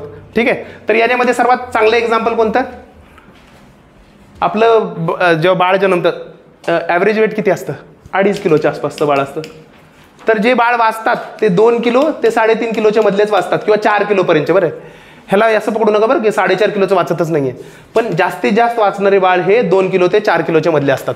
त्याच्या खालचं जर वजन असेल तर ते वाचायची शक्यता कमी, आणि याच्या वरचं जर वजन असेल तर वाचायची शक्यता कमी. आता माझं जे बेबी होतं ते 4 किलोचं होतं आणि मी तर 1700 ग्रामचं होतं फक्त तरी वाचलं, मी लवकर जन्मलेलं आहे ना. तर ते ठीक आहे. तर याच्यामुळे असं असतं माहिती आहे का, कळालं ना, म्हणजे हे मधल्यांना वाचवायचा प्रयत्न करणार, ह्याला काय म्हणा आपण, स्टेबलाइज करणार एन्व्हायरमेंट, स्टेबलायझिंगवाला. ठीक आहे. नेक्स्ट काय असणार टाईप, नेक्स्ट वाल्याचं नाव काय, डिसरप्टिव्ह. डिसरप्टिव्हमध्ये काय करणार, exactly opposite of the previous one. याला या दोघांना वाचवायचा प्रयत्न करणार, मधल्याला नाही करणार. ठीक आहे. याचं एक्झाम्पल ह्युमन्समध्ये मिळत नाही. ठीक आहे. याचं एक्झाम्पल एक प्रॉमिनंट आहे, जसं आपली खरुताई, स्क्विरल. स्क्विरलमध्ये कसं शेपटी असते ना, एकतर एकदम लुसलुशीत असते किंवा एकदम छोटी असते, मधली शेपटीच नसते. ठीक आहे. तर हे स्क्विरलचं एक एक्झाम्पल टाकू शकता. आणि दुसरं एक्झाम्पल एक मी टाकलेलं आहे, डार्विनचे फिंचेस. डार्विनचे फिंचेस म्हणजे काय, असे पक्षी होते गॅलपॅगोस आयलंडला जेव्हा डार्विन गेलं तर तिथे पक्षी बघितले आणि त्यांच्या वेगवेगळ्या चोची होत्या. तर ज्या एक्स्ट्रीम टाईपच्या चोची आहेत दोन्ही एंडच्या, आपण डिटेलमध्ये पुढे बघणार आहेत बरं, तर त्या चूज केल्या गेल्या. मधल्यावाले जे आहेत ते पक्षी ज्यांना नॉर्मल चोची होत्या त्या नाहीशा झाल्या. आता का बरं असं झालं असेल, कशामुळे वेगवेगळ्या चोची आल्या सांगा बरं, चोच वेगवेगळ्या कशामुळे आल्या, एन्व्हायरमेंट. एन्व्हायरमेंटनं काय केलं, तुम्हाला चॅलेंजेस दिल्या आणि चॅलेंजेसला तुम्ही पुढं म्हणजे ते चॅलेंजेसला म्हणजे तुम्ही करू शकले, लढू शकले प्रॉपरली, तर तुम्हाला एन्व्हायरमेंटनं पास केलं. बेसिकली तेच आहे. ठीक आहे. कळालं, काही प्रॉब्लेम याच्यामध्ये. 3 टाईप आपण कोणते कोणते बघितले, हे आपण हे बघितलं होतं. पहिलं काय होतं, डायरेक्शनल. डायरेक्शन म्हणजे काय, एक कोपरा कोणताही. स्टेबलायझिंगमध्ये मधलावाला चूज करणार, इथं आहे स्टेबलायझिंग, मधलावाला चूज होणार. आणि डिसरप्टिव्हमध्ये साईडचे चूज होणार. डायग्राम तिन्ही काढायचे. ठीक आहे. त्याच्यामध्ये डायग्राम्स नाही आहेत वाटतं ना, नाही आहेत. ठीक आहे. चला आता नेक्स्ट. आता ह्याचं क्रिटिसिझम काय, सिंथेसिस थेअरीचं क्रिटिसिझम काय, त्यांनी काय म्हणते, जे बदल जे झाले आहेत, जे आधीचे बदल आहेत त्याच्याबद्दलच तुम्ही गप्पा मारता, मध्ये काही राहिलं का. हां, एक सेकंड. हां, जेनेटिक ड्रिफ्ट राहिलं ना, हे एक राहिलं. जीन फ्लो तर सांगितलं मी, काय नाव फक्त येते. ठीक आहे. जेनेटिक ड्रिफ्ट म्हणजे काय, तर बघा लक्षात राहू द्या, एखादी पॉप्युलेशन आहे, हां, त्याच्यामध्ये बदल कसा होणार ते आता बघायचं तुम्ही. एखादे जेनेटिक म्हणजे जनुकीय प्रवाह कसा होणार आहे लक्षात राहू द्या. एक पॉप्युलेशन आहे बघा, याच्यामध्ये 2 फिनॉमिना आहेत, एक तर बॉटलनेक इफेक्ट आणि दुसरा आहे फाउंडर्स इफेक्ट. तर बॉटलनेक इफेक्टमध्ये काय करतात की नाही कोण म्हणलं, नाही टॉप मोस्टला नाही आहे. आता हे एवढी पॉप्युलेशन होती, काहीतरी कारणामुळं हे बाटली आहे ते कमी वाचले खूपच, त्याच्यातले लास्टला एवढेच राहिले. मग त्यांच्यामुळे जे व्हेरिएशन होणार आहे पुढे चलून, तर जीन्समध्ये किंवा तुमच्या जेनेटिक तिथला पूल आहे, त्या जेनेटिक पूलमध्ये जे बदल होणार त्याला आपण बॉटलनेक इफेक्ट म्हणतो. ठीक आहे. म्हणजे निमुळतं होत जातं ना, पुढं निमुळतं होत जातं ना. ठीक आहे. तर मग त्याच्यामुळे बॉटलनेक इफेक्ट. आणि फाउंडर्स इफेक्ट म्हणजे काय, फाउंडिंग फादर्सच कमी होते, जेनेटिक व्हेरिएशन्स कमी होते. म्हणजे काय की आपल्यापैकी 4-5 लोकांनी ठरवलं की जायचं कुठेतरी असा आयलँड आहे तिथं जाऊन राहायला चालू करतं आणि सगळं मग जेनेटिक व्हेरिएशन किती 4-5 लोकांमुळे जेनेटिक व्हेरिएशन होणार. पुढच्या जे पण पिढी येणार त्यांच्यामध्ये फक्त 5 किंवा 10 लोकांचा जीन्स असणार. त्याच्यामध्ये व्हेरिएशन जास्त होणार का? नाही आहे. मग दोन्हीमध्ये सेमच व्हायला लागले. तुम्ही बघितलं का? जो जेनेटिक प्रवाह आहे, जो जीन ड्रिफ्ट आहे, जेनेटिक ड्रिफ्ट त्याच्यामध्ये एकदम कमी होणार आहे, लक्षात राहू द्या. तर याचं एक्झाम्पल एक सांगतात बघा. मला त्याचं एक आयलँडचं नाव आहे, ते मी ॲक्च्युली सर्च पण मारलं बघा. 2 आहेत ॲक्च्युली याचे प्रॉमिनंट एक्झाम्पल. मी याच्यात टाकलेले पण आहेत. लँकेशायर आयलँडचं टाकले का मी एक्झाम्पल? नाही ह्याच्यात नाही टाकलेलं मी. तर त्याच्यामध्ये बघा एक लँकेस्केअर का लँडस्केअर आयलँड म्हणून एक आहे. तर कुठे आहे मला ते माहीत नाही. मला शिकवताना वर्गामध्ये मला पाठ झालेलं फक्त लँडस्केअर आयलँड. तर हे आयलँडमध्ये कसं झालं होतं, यांच्यामध्ये से आपण 100 लोक राहत होते. ठीक आहे. हे काय होते, फिशिंग कम्युनिटी होती, मासे धरायचे, मासेमारी करायचे. मग यांनी काय केलं, ह्या 100 पैकी आपण गृहीत धरू एक 50 मेल आहेत. तर 50 मेल होते, त्याच्यातले हेल्दी किती 40-45 होते. 40-45 सगळे मासे पकडायला बाहेर गेले. मासे पकडायला झाले आणि काहीतरी पूर आला, काहीतरी वादळ आलं आणि सगळ्यांची डेथ झाली. ठीक आहे. मग उरलेले कोण होते? 5. ते काय होते, फिट होते का? नव्हते, म्हणून ते गेले नाही. पण पुढची पिढी कुणी आणली? त्यांनी आणली. मग या आयलँडवर कसं आहे, सगळेचे सगळे जे अनफिटच आहेत आणखी लोक, त्यांच्या जीन्समुळे वगैरे पूलमुळे. ठीक आहे. हे एक एक्झाम्पल झालं. दुसरं एक्झाम्पल याचं कसं आहे, तर आमिश नावाचे पीपल आहेत. आमिश पेन्सिल्व्हेनियाचं एक आयलँड आहे. ठीक आहे. तर आमिषमध्ये काय आहे, यांच्यामध्ये यांचं असंच काहीतरी घडल्यामुळे यांची पॉप्युलेशन एवढी कमी झाली. आणि पॉप्युलेशन कमी झाल्यामुळे यांच्यामध्ये काय घडायला लागले, आपण एक टर्म बघितलं होता काल, इनब्रीडिंग, आंतरप्रजनन त्यांच्यामध्येच व्हायला लागलं. मग त्यांच्यामध्ये काय व्हायला लागलं, त्यांच्यामध्ये काहीतरी डिफेक्ट आहेत. काय डिफेक्ट झाले, सगळे एकतर बुटके आहेत, ड्वार्फ आहेत, नाहीतर ऋतिक रोशन 6वं बोट आहे त्यांना प्रत्येकाला. ठीक आहे. नाहीतर त्यांचं जे हृदय आहे, हार्टमध्ये काही ना काहीतरी डिफेक्ट आहेत, हार्टचे मॅलफॉर्मेशन्स. म्हणजे त्यांच्या हृदयामध्ये काही ना काहीतरी रोग, किंवा त्यांना 6 बोटं आहेत, मल्टिपल बोटं, 6-7 बोटं असे आहेत आणि ते बुटके आहेत. हे लक्षात राहतं. आमिष पीपलमध्ये असं झालं. ठीक आहे. तर हे बॉटलनेक इफेक्ट कळाला. बॉटलनेक इफेक्ट का काही प्रॉब्लेम आहे? ठीक आहे. ज्याच्यात एक्सप्लेनेशन पण द्यायची गरज नाही. तुम्हाला सांगतो, ह्याच्याबद्दल जर प्रश्न आला, जेनेटिक ड्रिफ्ट जर प्रश्न आला, तर जेनेटिक ड्रिफ्टची डेफिनेशन द्यायची, जी मी दिलेली आहे नोट्समध्ये. बॉटलनेक लिहायचं, डायग्राम काढायचा, एक्झाम्पल 2 द्यायचे, फाउंडर्स इफेक्ट द्यायचा, डायग्राम काढायचा आणि एक्झाम्पल द्यायचं, झालं. बाकी काही नाही करत. ठीक आहे. एक मिनिट. आमिष फाउंडर्समध्ये पण येतात, भरपूर ठिकाणी आहे तसं, बरोबर आहे. आमिषला आपण फाउंडर्समध्ये पण येतो. ॲक्च्युली तिकडे पण करू शकता तुम्ही कन्सिडर. हे कमी पॉप्युलेशन आहे. जर बाय चान्स काही झालं तर फाउंडर्समध्येच करा जास्त, जे सुरुवातीपासून आलेले आहेत, फाउंडिंग आहेत ना त्यांच्यामध्ये. ठीक आहे. तर आमिषला तुम्ही फाउंडर्समध्ये करून टाका, बेस्ट आहे तेच. आमिषला फाउंडर्समध्ये करा. आणि आणखी एक आहे आयलँडचं, तर एक एक्झाम्पल मी याच्यामध्ये लिहिलेलं आहे. हां. आणि हे जे मी सांगितलं ना तुम्हाला, याला EVC असं म्हणतात, त्याला EVC सिंड्रोम. ठीक आहे. तर त्याचं नाव लिहिलेलं आहे मी. ठीक आहे. नाव लक्षात ठेवायची गरज नाही आहे, फक्त असे होतात, लक्षात होते. तर आमिष तुम्ही फाउंडर्सचं एक्झाम्पल घ्या आणि याच्यामध्ये तुम्ही हे एक आहे आणि आणखी एक आहे, मी नाव आता विसरलो त्याचं, मला आठवत नाही आहे.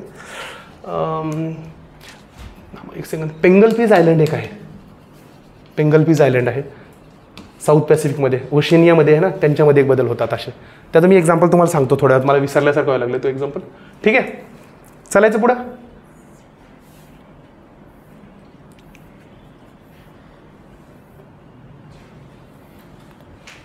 आता की कन्सेप्ट वेगवेगळे, म्हणजे उत्क्रांतीमध्ये जे काय काय मुख्य संकल्पना आहेत. आता हे बघा, छोटे छोटे टर्म्स आहेत, पण याच्यावर डायरेक्ट 10-10 मार्कर येतात.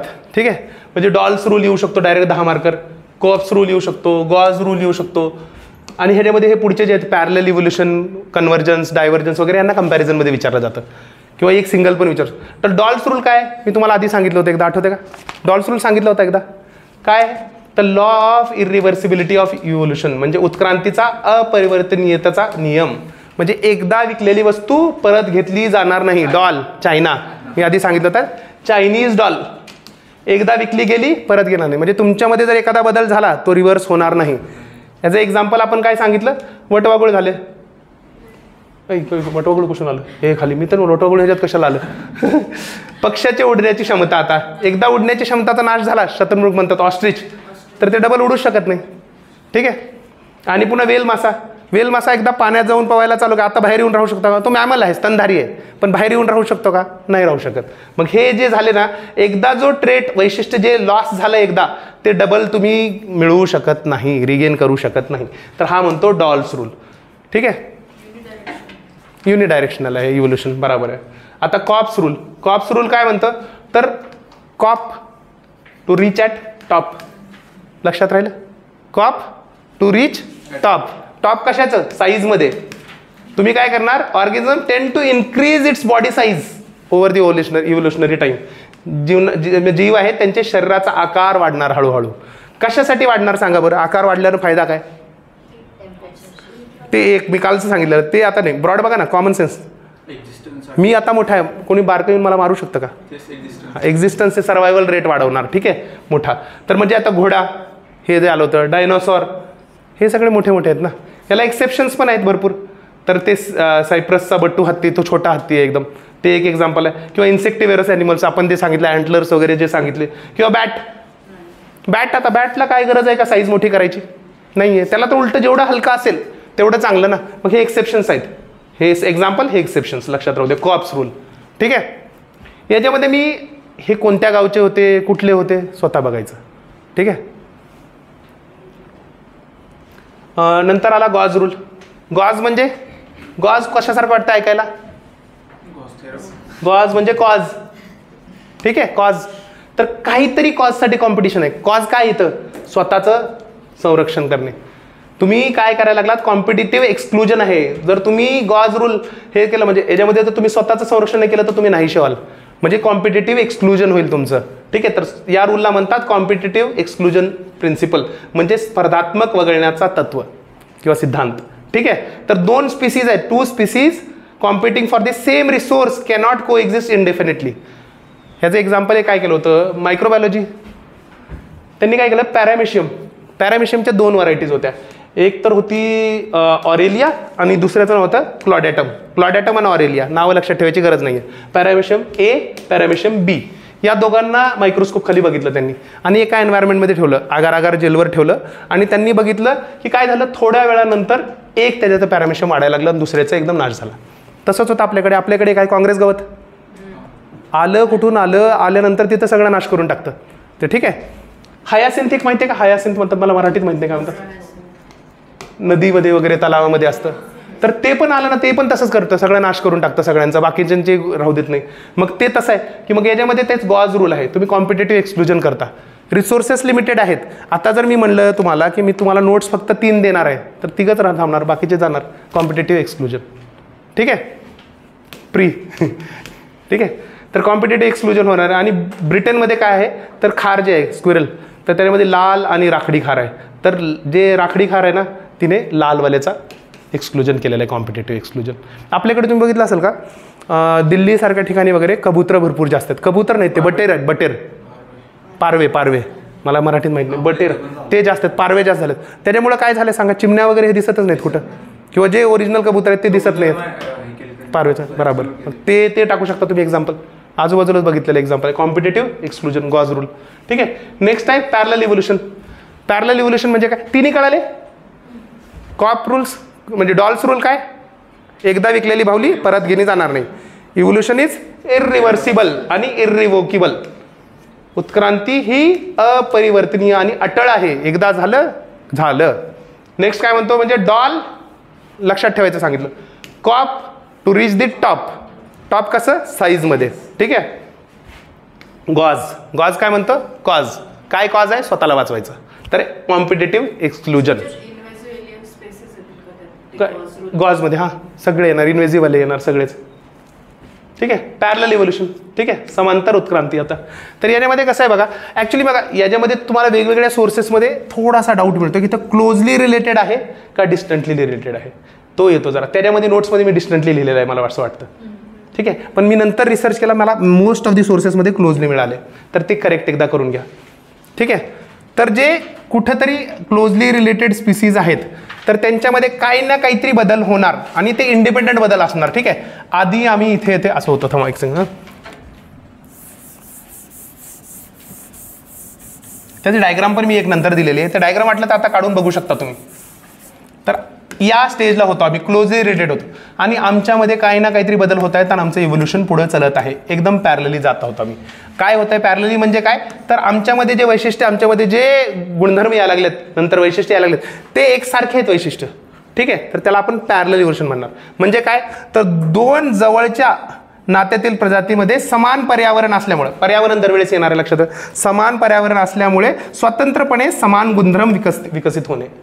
ठीक आहे, कळालं. एन्व्हायरमेंट सेम आहे. आता मला सांगा, हे एन्व्हायरमेंट सेम आहे, चित्र हे काढा ना, काही प्रॉब्लेम नाही, असं चित्र काढा, सेम एन्व्हायरमेंट लिहून टाकायचं. कोणी तुम्हाला हे म्हणणार नाही. सेम एन्व्हायरमेंट ए बी आणि पॅरलल लिहायचं, पॅरलल इव्होल्युशन लिहायचं, चित्र झालं. चित्र सोपं चित्र एकदम. ह्याचं एक्झाम्पल काय, तर बघा आता मार्सुपियल काय असतात माहिती आहे, पाऊच असते इथं, गर्भपेटी अशी एक, तर त्याच्यामध्ये बाळ सांभाळणारे, तर ते मार्सुपियल वल्फ आणि प्लासेंटल. प्लासेंटल म्हणजे काय, तर गर्भनाळ द्वारा कनेक्ट होणारे वोल्फ. तर हे दोन्ही वोल्फ एकसारखेच दिसतात, काहीच बदल नाही आहेत शरीरामध्ये त्यांच्या, दिसायला सेम आहेत, भलेही हे दोन वेगवेगळ्या प्रजाती आहेत जरासं. ठीक आहे, हे एक्झाम्पल आहे. दुसरं काय, आपण पानांचा आकार, झाडात बघा मोस्ट ऑफ दी झाडाचे जे पानं आहेत ना ते सारखेच दिसतात, जरासं चपटे आहेत असे आणि असे दिसायला आहेत, लाईनमध्ये वगैरे असतील. हां, म्हणू शकता तुम्ही सगळे. आता बघा डायकॉटिलोडन आहेत किंवा हे असेल तर त्याच्यावरच बनतात. तेच कोणतेही तुम्ही एक्झाम्पल, किंवा आपलं बघा होमिनिडीपासून आपण आलो. ठीक आहे, गिब्बन झालं किंवा ओरंगुटन झालं, आपण झालं, बिना शेपटीचे आहेत आपण सगळे, पॅरलल इव्होल्युशन. ठीक आहे, आलं लक्षात. नेक्स्ट आहे कन्व्हर्जंट इव्होल्युशन, म्हणजे अभिसरण उत्क्रांती. तर different species evolve in similar traits to solve different ecological challenges. ठीक आहे, म्हणजे मी इथल्या एन्व्हायरमेंटमध्ये आहे, इथल्या एन्व्हायरमेंटमध्ये तुम्ही आहात, तुमचे चॅलेंजेस वेगळे, मग तुम्ही वेगवेगळे काही पण गोष्टी करणार. ठीक आहे, आणि मग त्याच्यातून जे करणार तुम्ही येणार, तर त्याला सॉल्व्ह करायला तुम्ही मग काय करणार, लास्टला एका जागी येणार. ते लक्षात राहू द्या. काय, different species evolve similar traits to solve similar ecological challenges. म्हणजे इथं ए एन्व्हायरमेंट आहे, इथं बी एन्व्हायरमेंट आहे, वेगवेगळं जर एन्व्हायरमेंट असेल तर तुम्ही वेगवेगळे जाणार, बरोबर. पण जर सेम एन्व्हायरमेंट असेल, मी तुम्हाला सांगितलं ना, इथला माणूस थंडीत असो, अमेरिकेला थंडीत राहो का इथे थंडीत राहो, दोघंही स्वेटर घालणार, तर हा प्रकार, याला कन्व्हर्जन्स म्हणणार आपण, दोघं येणार. ठीक आहे, तर चित्र असं काढायचं सिंपल. ठीक आहे, तर काय आहे, वटवाघूळ, आधी वटवाघूळ झालं होतं आपल्याकडून पान बदलल्यामुळे, वटवाघूळ झालं, पक्षी झाले किंवा कीटक झाले, पंख, सगळ्यांमध्ये पंख आहेत, वेगवेगळ्या ह्याच्यामध्ये आहेत, प्रजाती आहेत त्या, पण सगळ्यांमध्ये पंख आहेत. काय एक कॉमन एन्व्हायरमेंट त्यांना, काय त्यांना उडायचं होतं, मग उडणं कशासाठी असू शकतं. ठीक आहे, नेक्स्ट काय आहे, शार्क आणि डॉल्फिन, वेगवेगळ्या प्रजाती आहेत. मॅमल एक आहे, स्तनधारी आहे, आणि दुसरा एक मासा आहे, पण त्यांच्यामध्ये बदल कसा झाला, पाण्यामध्ये त्यांना जगायचं होतं म्हणून त्यांचं शरीर हा निमुळता झाला, स्ट्रीमलाईन बॉडी. ठीक आहे, तर हे एक्झाम्पल टाकू शकता आपण कन्व्हर्जंट इव्होल्युशनमध्ये. चित्र सिंपल, हे हे हे हे करायचं, जवळ आणायचे. ठीक आहे, एरो मार्क करून पुढे चित्र काढलेलं आहे. डायव्हर्जंट इव्होल्युशन, हे भरपूर सोर्सेसमध्ये दिलेलं नाही आहे, पण मी डायव्हर्जंट घेतलेलं आहे, का आता थोडासा फरक आहे त्याच्यामध्ये. याच्यामध्ये काय होतं, related species evolve different traits and adapt to different environment, जे मी आधी सांगितलं होतं. रिलेटेड स्पीसीज आहेत, पण ते काही ना काहीतरी एन्व्हायरमेंट वेगवेगळं आहे, तर वेगवेगळे होणार. म्हणजे सामान्य पूर्वजांपासून सस्तन प्राण्यांची उत्क्रांती. ठीक आहे, म्हणजे मॅमल्स जे आले ते वेगवेगळे मॅमल्स आले ना. ॲक्च्युली डायव्हर्जंट आणि अडॅप्टिव्ह रेडिएशनमध्ये जास्त डिफरन्स करता येणार नाही आपल्याला, लक्षात राहू द्या. ठीक आहे, पण एक लक्षात राहू द्या, जर हा टर्म आला तर तुम्हाला तेच लिहायचं आहे. ठीक आहे, विभक्त उत्क्रांतीमध्ये. आणि लांडगे आणि घरगुती कुत्र्याची उत्क्रांती, एकच पूर्वज आहेत, पण त्याच्यापासून पुढे ते डायव्हर्स झाले, बाहेर आले. ठीक आहे, एकच जनरेशन, सेम, म्हणजे सोबत रिलेटेड असू शकतात, नसू शकतात, एकदम जवळचे रिलेटेड आहेत ते, आणि त्याच्यातून पुन्हा आपण डायव्हर्ज व्हायला लागलो. ठीक आहे, क्लोजली रिलेटेड पूर्वजांपासून जे उत्क्रांती होणार आहे त्यांना म्हणायचं डायव्हर्जन्स. पुढे चालून जे वेगवेगळे तुम्ही आपले ट्रेट्स, वेगवेगळे ट्रेट्स दाखवणार. ठीक आहे, हा टॉपिक इम्पॉर्टंट आहे. अनुकूली विकिरण, विकिरण म्हणत नाही त्याला, काय म्हणतात माहिती आहे, अडॅप्टिव्ह रेडिएशन, लक्षात राहू द्या. ठीक आहे, याच्यामध्ये काय होतं, अडॅप्टिव्ह रेडिएशनचा डायग्राम कसा आहे, सोप्पा. मी पहिले डायग्राम काढून दाखवतो तुम्हाला.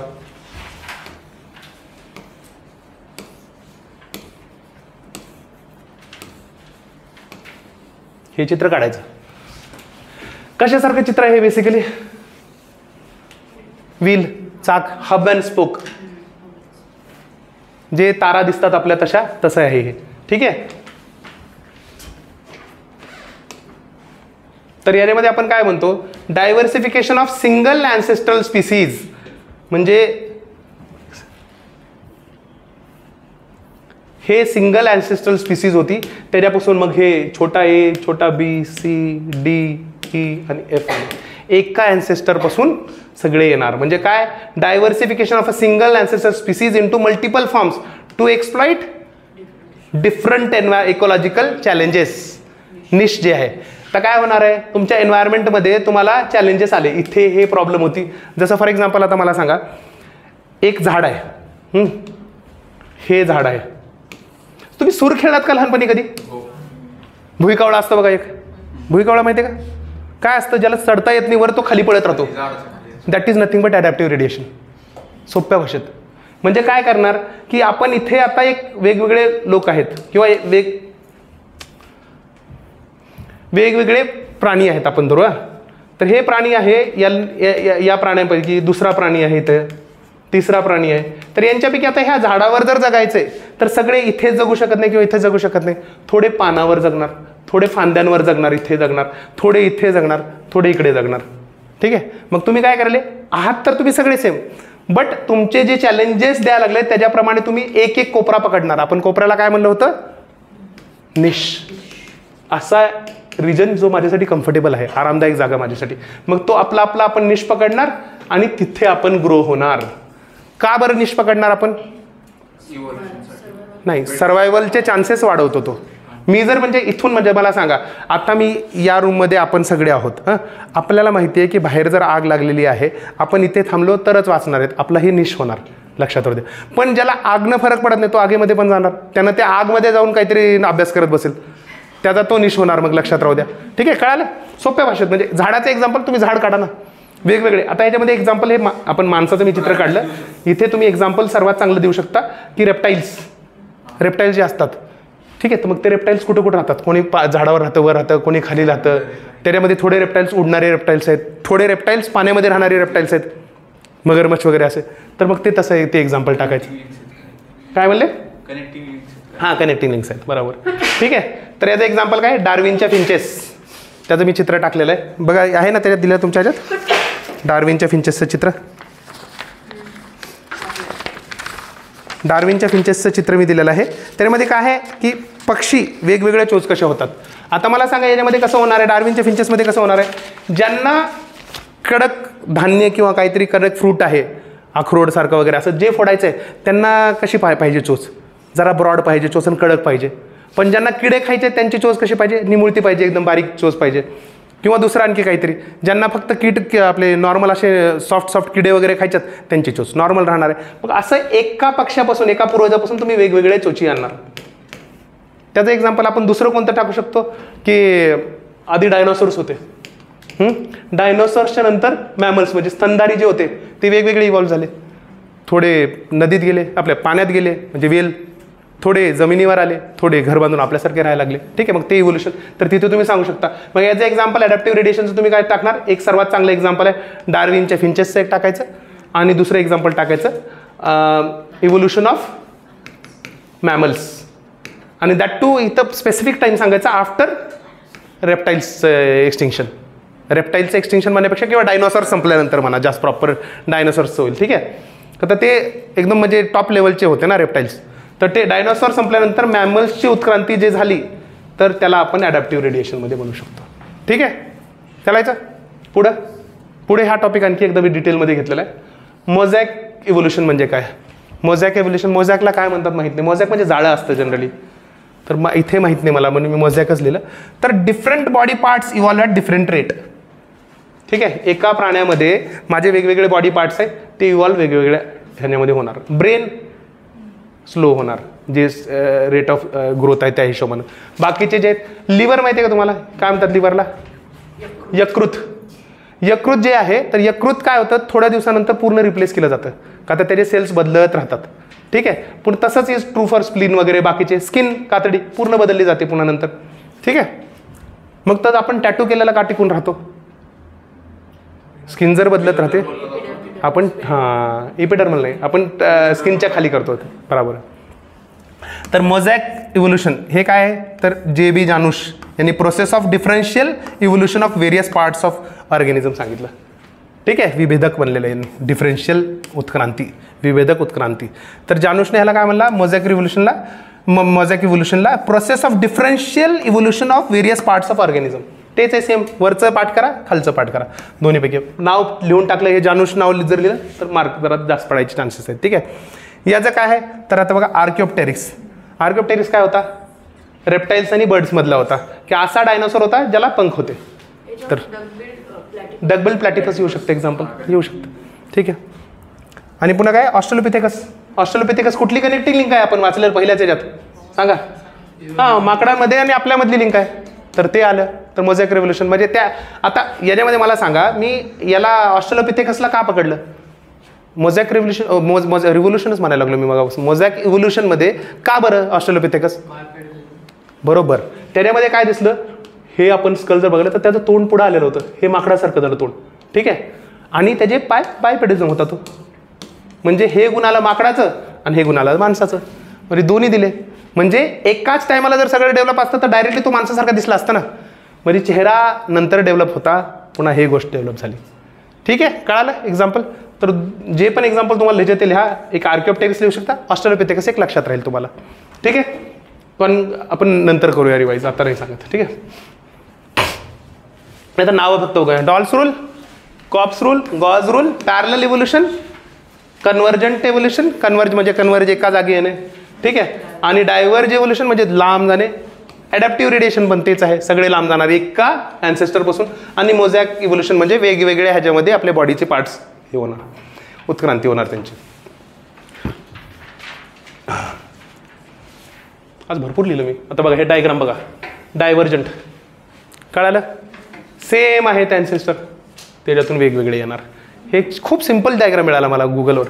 आणि नेक्स्ट काय पॅरलल इव्होल्युशन म्हणजे काय, सेमच आहेत पण त्याच्यातून पण सेमच ग्रोथ होणार, क्लोजली रिलेटेड. लक्षात राहू दे हे. ठीक आहे, या डायग्राममधून मला जास्त क्लिअरिटी आली होती, क्लोजली रिलेटेड.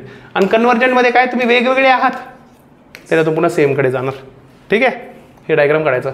आणि याच्यासोबत कोणता काढायचा पुन्हा आपला, ॲडॅप्टिव्हवाला, ॲडॅप्टिव्हचा काढायचा. ठीक आहे, मोझॅकचा काढता येईल का डायग्राम कोणाला, क्रिएटिव्हिटी. मोझॅकचा कसा काढता, ऑस्ट्रेलोपिथेकस काढायचा दुसरं काढायचं नाही, ऑस्ट्रेलोपिथेकस काढायचा आणि चेहरा दाखवायचा एप लाईक, पाय दाखवायचे, हे म्हणायचं. ठीक आहे, बढिया. अरे कळायला लागले आता हळूहळू बरं का, कसं कसं करायचं. ॲडॅप्टिव्ह रेडिएशन हा जरा थोडा डिटेलमध्ये टॉपिक घेतला मी डबल. काही प्रॉब्लेम व्हायला लागली कळायला नाही. ॲडॅप्टिव्ह रेडिएशन टर्म हे कॉइन केला होता ऑसबॉर्ननी टर्म केला होता. ठीक आहे, डेफिनेशन जानूश, आणखी जानूशनं कोणती डेफिनेशन दिलेली आहे, मोझॅकची दिलेली आहे. मोझॅक आणि ॲडॅप्टिव्ह रेडिएशन हे दोन्हीची दोन्ही आपण शेवटला जे दोन्ही बघितलं ते जानूशने दिलेले. तर जानूश काय म्हणतो, rapid increase in the number and the types of evolving groups of organism into several distinct econiches to which each particular group is adapted. ह्याच्यामध्ये काय काय 4 शब्द लक्षात राहू द्यायचे. रॅपिड इन्क्रीज नंबरमध्ये एक, दुसरा काय आहे सेव्हरल डिस्टिंक्ट हे आणि वेल अडॅप्टेड आहेत ते लक्षात राहू द्यायच्या. 3च लक्षात राहू द्या महत्वाचे नंबर्स आणि हा बरोबर आहे. ठीक आहे, रॅपिड इन्क्रीज होणार आहे, सेव्हरल डिस्टिंक्ट इकोनिशस आहेत आणि त्यांनी वेल अडॅप्टेड आहेत ते निशला. ठीक आहे, चित्र डबल लक्षात राहील. आता ह्याचं मी एक्झाम्पल सांगितलं तुम्हाला मॅमल्सचं अडॅप्टिव्ह रेडिएशन. ठीक आहे, दुसरं काय डार्विनच्या फिंचेसचं आणि माकडाचं पण म्हणू शकतो ना आपण. माकडं वेगवेगळे आहेत, कसं कसं राहतं, कोणी झाडावर राहतात, कोणी जंगलात राहतात, कुठे कसं वेगळे राहतात, कोणी आपल्या शहराच्या एरियामध्ये पण माकडं राहतात, त्यांचं अडॅप्टेशन तसं बघू शकता तुम्ही. आता याचे मेथड्स कोणते, तेच आपले मेथड्स. फॉसिल्स जीवाश्मचे अभ्यास करणार आणि कंपॅरेटिव्ह तुलनात्मक अभ्यास करणार आपण शरीर रचनेचा. ठीक आहे, हे आपण कालपासून 4-5 वेळेस झालं म्हणून मी डिटेलमध्ये नाही सांगितलं. आता याचे फीचर्स काय, अडॅप्टिव्ह रेडिएशनमध्ये काय असणार आहे तर कॉमन एन्सिस्टर असणार आहे. तर कॉमन एन्सिस्टरची गरज आहे आपल्याला. ठीक आहे, आता तुमच्यामुळे काय होणार आहे की तुम्ही बदल जे व्हायला लागले तुमचा, ते बदल कसा होणार आहे, कशाच्या बेसिसवर होणार आहे, एन्व्हायरमेंट जसं आहे त्या हिशोबाने होणार आहे. इथे एन्व्हायरमेंट गरम आहे तर त्या हिशोबाने तुमचे बदल होणार. ठीक आहे, म्हणजे इथे अंगावर केस वगैरे कमी असणार, तुमचा रंग काळा असणार. इथे एन्व्हायरमेंट थंड आहे तर तुमच्या अंगावर केस जास्त असणार, तुमचा रंग गोरा असणार. मग असं तुम्ही अडॅप्ट करणार. ठीक आहे, म्हणजे फिनोटाईप म्हणजे काय, दिसणारे चेंजेस. जिनोटाईप म्हणजे काय, जणूचे चेंजेस, जेनेटिक चेंजेस. फिनोटाईप म्हणजे तुम्ही स्ट्रक्चरली बाहेरून दिसायला कसे आहात तर त्याला आपण फिनोटाईप म्हणतो. ते आपण जेनेटिक्समध्ये करणार आहेत म्हणून मी डिटेलमध्ये. आणि त्याचे एन्व्हायरमेंटसोबत कोरिलेशन लागणार. ठीक आहे, कळालं. एन्व्हायरमेंट जसं तसं बदल होणार. कळायला लागले किरण का नाही? अवघड चाललंय थोडंसं, थोडं अवघड वाटेल ना, मला माहिती आहे थोडं वाढणार. कालचं बुडवलं ना कालचं बुडवायला नव्हतं पाहिजे, मी तुम्हाला तेच सांगतो ना. आता काल आम्ही हे सगळं केलं आहे, रवा भाजला होता, तुम्ही डायरेक्ट शिळं खायला आले. ठीक आहे. आणि नेक्स्ट काय आहे तर रॅपिड स्पेशिएशन होणार, म्हणजे इव्होल्युशनरी चेंज होणार. ठीक आहे. तर त्यांनी सांगितलं rapid increase in number. Rapid increase in number होणार आहे कशामुळे? त्याच्यात रॅपिड स्पेशिएशन म्हणजे नवीन बदल येणार आहेत, घटक तुमच्या याच्यामध्ये वैशिष्ट्य येणार आणि त्याच्यातून एक नवीन स्पीसीचं निर्माण होणार. ठीक आहे. का बरं रॅपिडच का चेंज होणार? आता एन्व्हायरमेंट डिमांड करायला ना, रॅपिड चेंज नाही केलं तर एन्व्हायरमेंट तुम्हाला खतम करेल. सोपं. ठीक आहे. आता याचे बेनिफिट काय असणार सांगा? बेनिफिट्स काय असणार? फायदे. ॲडॅप्टिव्ह रेडिएशन मला सांगा. आपण बरोबर आहे. आता मला सांगा, आपण या रूममध्ये 10 लोक आहेत, गरम व्हायला लागले आपल्याला, प्रत्येकाला गरम व्हायला लागले, गरमी आलेली आहे. माझ्याकडे काय लस्सीचे 2 ग्लास आहेत, ताकाचे 2 ग्लास आहेत, कोल्ड्रिंक 2 ग्लास आहे आणि चहा पण 2 ग्लास आहे. ठीक आहे. आपल्यातले बरोबर 2-2 ग्लास प्रत्येकजण पकडणार. काय तर आपण काय ॲडॅप्टिव्ह रेडिएशन वेगवेगळे ह्याच्यामध्ये जाणार, ते करणार. आणि कशामुळे करणार आपण? Reduce competition. पहिलं आपलं रिड्यूस कॉम्पिटिशन करणार किंवा इन्क्रीज सर्वायवल चान्सेस म्हणू शकता याला. गरमी कमी करायची ना आपल्याला, सर्वायवल आपले चान्सेस वाढवायचे ते. आणि याच्यामुळे काय होते बेनिफिट दुसरं? डायव्हर्सिटी वाढते. तर आपल्यातले पुन्हा थोडे लोक ताक पिणारे होणार, दूध पिणारे होणार, थोडे चहा पिणारे होणार. ठीक आहे. तर डायव्हर्सिटी येणार. आता ह्याचे रिझन्स काय आहेत बाबा? काय ॲडॅप्टिव्ह रेडिएशन कशामुळे होतं?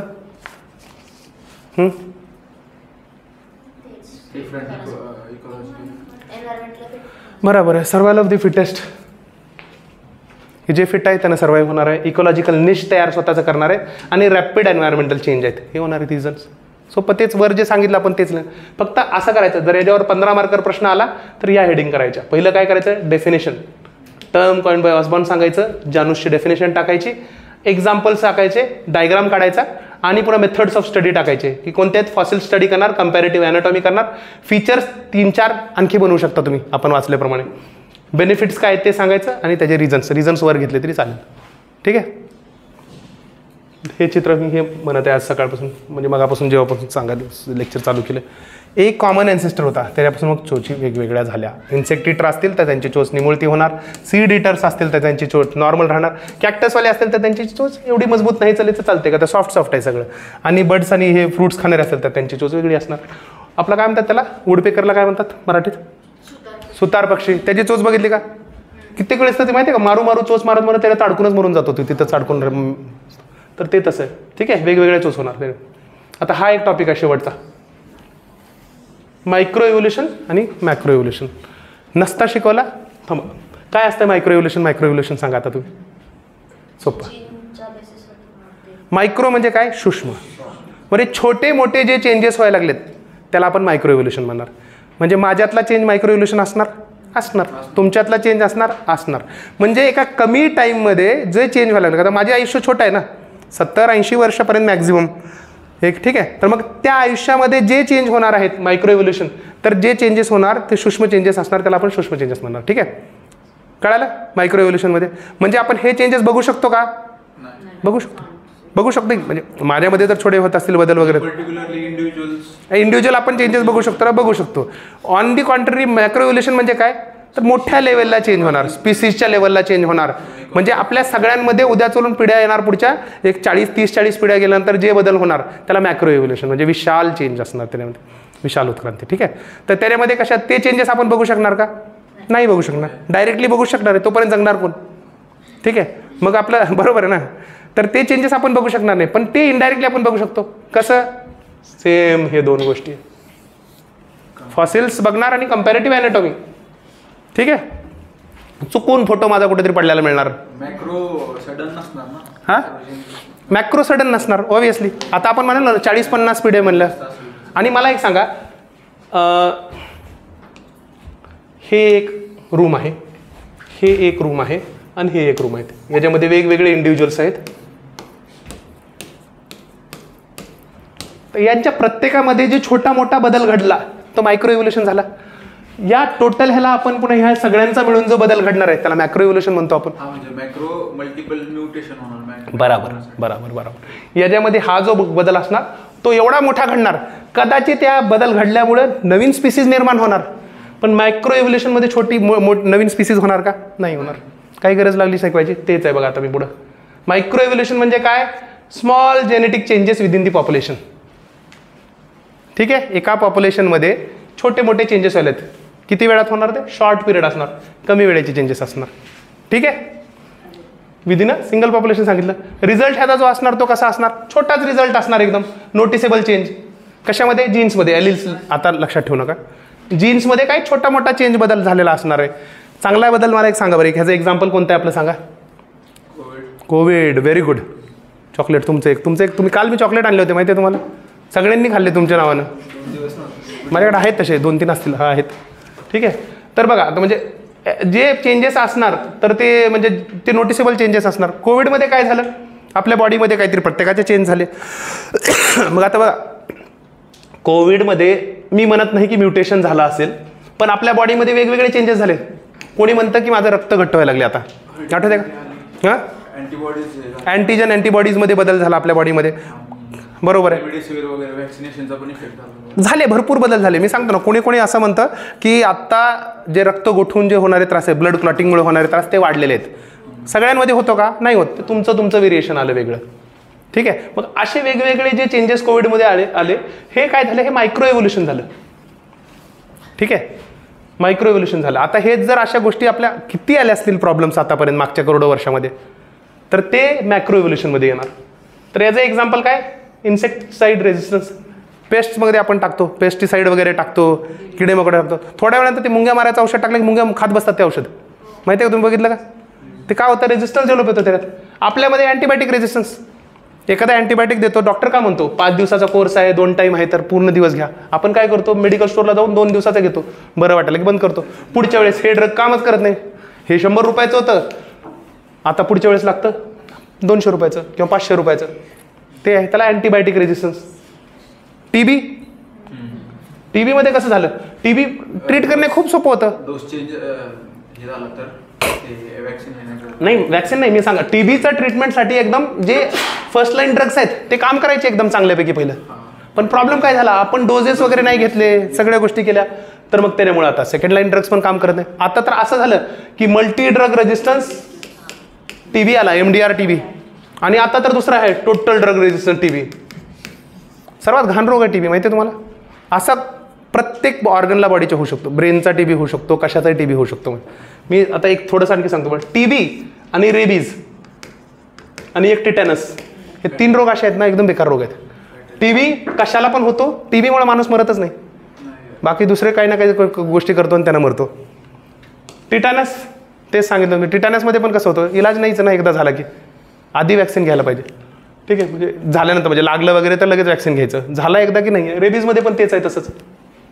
ठीक आहे, मी थोडं जास्त डिटेलमध्ये जात नाही, तर कसं नॉन मेडिकल असलं ना की राग येतो कधी कधी ह्याच्या बोलण्याचं. आमचे सर होते, ते म्हणायचे रेबीज जर झाला कोणाला तर it's better to shoot him on the head. स्वतःहून मरू द्या, का तर खूप बेकार होतं, त्यांना जगणं अवघड होतं. रेबीजच्या आजपर्यंत मला वाटतं वर्ल्ड ओव्हर किती 6 ते 7 केसेस फक्त सर्वायवलच्या आहेत. वाचतच नाही ना माणूस, असा आहे प्रॉब्लेम. ठीक आहे, ते डॅश डिटेलमध्ये जात नाही. ठीक आहे, चला मॅक्रो इव्होल्युशन. मॅक्रो इव्होल्युशनमध्ये काय होतं? मोठा बदल होणार आहे. Large changes in heritable traits. Heritable का तर पिढ्याने पिढ्या पुढे चेंज होणार आहे, देणार आहेत आपण. ठीक आहे, तर लॉंग पिरियडमध्ये होणार, जास्त टाईम लागणार आहे त्याला एवढ्या चेंजेस व्हायला, across different population and species. इथे काय होतं? सिंगल पॉप्युलेशन होतं, विदिन अ पॉप्युलेशन. आपण या रूममध्ये तर आपल्यामध्ये चेंज, तो मायक्रो इव्होल्युशन. पूर्ण भारतभरात चेंज, तर डिफरंट पॉप्युलेशन अँड स्पीसीजमध्ये होणार आहे. याच्यामुळे काय होऊ शकतं? जर सगळ्या एवढ्यामध्ये चेंज व्हायला लागलं तर नवीन स्पीसीजचं निर्माण होणार, एमर्जन्स ऑफ न्यू स्पीसीज. म्हणून याला मॅक्रो इव्होल्युशनला आपण काय म्हणतो? स्पेशिएशन पण म्हणतो. म्हणजे नवीन स्पीसीजची निर्मिती, नवीन प्रजातीची निर्मिती, स्पेशिएशन. ठीक आहे, आता दोन्हीमध्ये रिलेशनशिप काय सांगा? होणार, पण तो एकदम मायनर चेंज असेल ना. तो मायनर चेंज आपल्याला कळणारच नाही, जाणवणारच नाही होणार. आता मी म्हणतो ना, माझ्यामध्ये कोविडमध्ये जर काही चेंजेस झाले, अँटीजन अँटीबॉडीज, कदाचित माझ्या बेबीमध्ये ते आले असतील ऑलरेडी, पण ते आपल्याला जाणवणार नाही आत्ताच. कधी जाणवणार? या लेवलला जाणवणार, मोठ्या लेवलला, ते पिढ्याने पिढ्या पुढे गेल्यानंतर. आता छोटे मोठे जे चेंजेस, नोटिसेबल चेंजेस म्हणालो ना मी इथं एलील फ्रिक्वेन्सीमध्ये, पण असं दिसणार नाही आपल्याला एवढं चांगल्यापैकी. ठीक आहे, आता रिलेशनशिप काय दोन्हीमध्ये? हे जे मायक्रो इव्होल्युशन आहेत, एक रन काढायला होत, सेंचुरी बनायला त्याचीच मदत आहे ना, बरोबर? तर तेच लिहिलेलं आहे मी तर. Micro evolutionary changes can accumulate over time to result in macro evolution. छोटे छोटे छोटे बदल झाले त्यामुळे सेंचुरी झाली. ठीक आहे. नेक्स्ट काय, डिस्टिंक्शन बिटवीन, आता हे मस्त आहे बघा, सगळं अभ्यास केलेला वाया. Distinction between micro and micro is somewhat artificial. का करायला तुम्ही बदल एवढा, हे झालं.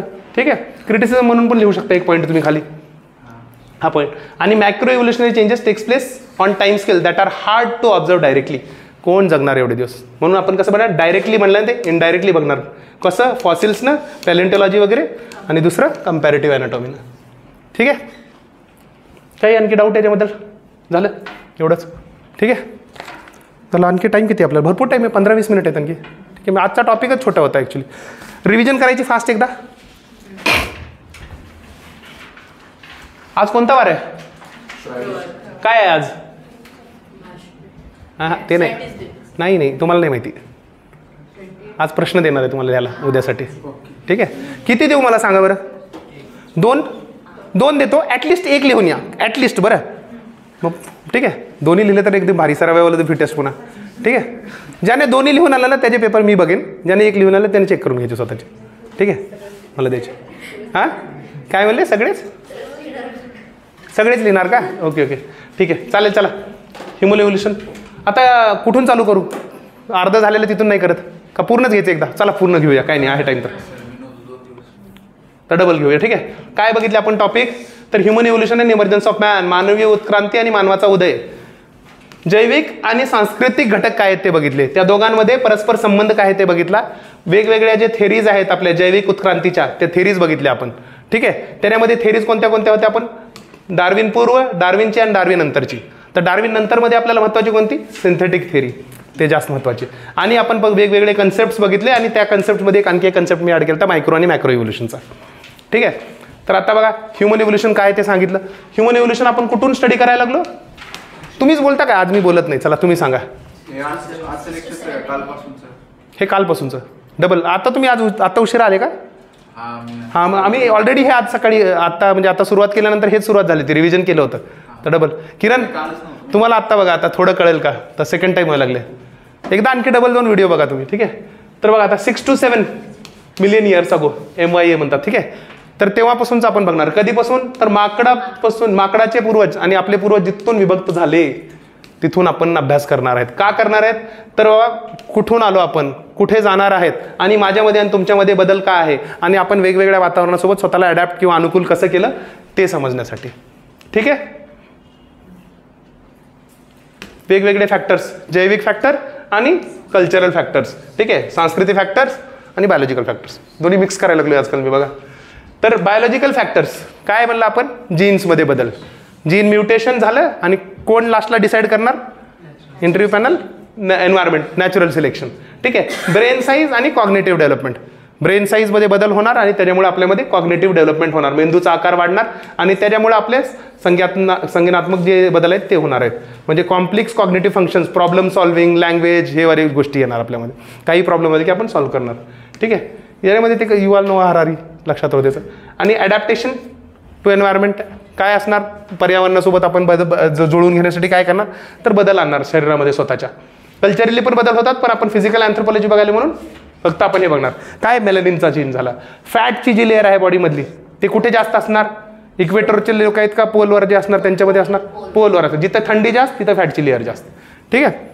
केसाचं पण तसंच आहे. उंचीचं कसं, हां मी तुम्हाला ते एक सांगत होतो ना काल, आठवते का तुम्हाला, आपण हे याचं बघितलं होतं, रॅट 30 ते 40 डिग्रीमध्ये, 30 ते 40 डिग्रीमध्ये ठेवला की त्याची साईज वाढते.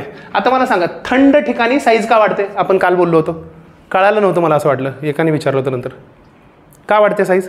कसं होतं बघा, मी 100 किलोचा सपोज, नाही आहे 100चा पण 100चा, ठीक आहे, 100 किलोचा आहे मी, तर माझा जो व्हॉल्यूम आहे, जे माझं पूर्ण शरीर आहे, त्याच्या कम्पॅरिझनमध्ये माझा बॉडी सरफेस एरिया छोटा असणार ना, मग त्यामुळे माझी बॉडी हीट प्रिझर्व करणार.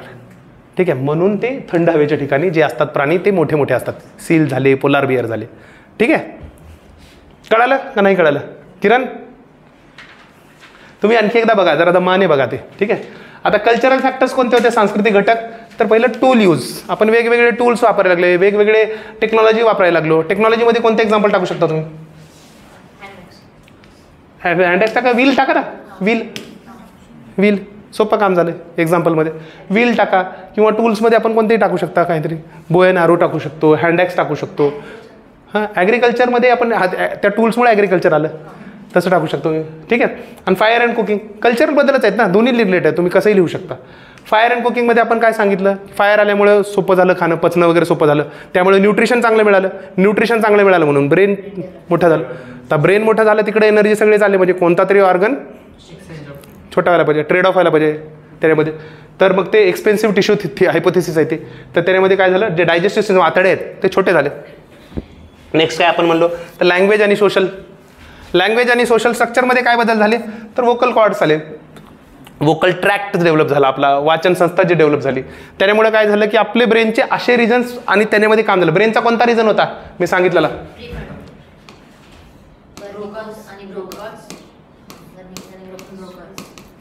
तर हे दोन रिजन आहेत कोणते, वर्निकेज आणि ब्रोकाज. लक्षात ठेवायची गरज नाही आहे. असं जर नाव जर नाही आठवलं तर काय माहिती आहे, भाषेचे केंद्र, मेंदूमधले भाषेचे केंद्र म्हणायचं. ठीक आहे. तर वर्निकेज आणि ब्रोकाज एरिया जे होते त्यांच्यामुळे लँग्वेज फॅसिलिटेट झाली. आणि मी सांगितलं तुम्हाला लँग्वेज आल्यामुळेच माणसानं जगावर राज्य केलं. कसं, गॉसिपिंग नेचर वगैरे आपला त्याच्यामुळं. मग आपण काय करायला लागलो, चुगल्या करायला लागलो, एका गोष्टी कोऑर्डिनेशन करायला लागलो एक दुसऱ्यासोबत, त्याच्यामुळे इन्स्टिट्यूशन्स बनले. ठीक आहे.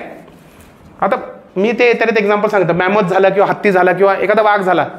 तुम्हाला म्हणलं होतं मी कालच, वाघ जर असेल, छत्रपती संभाजी महाराज सोडून दुसरा कोणी मारू शकतो का, एकटा नाही मारू शकत. मग कसं मारणार आपण सगळे मिळून मारणार.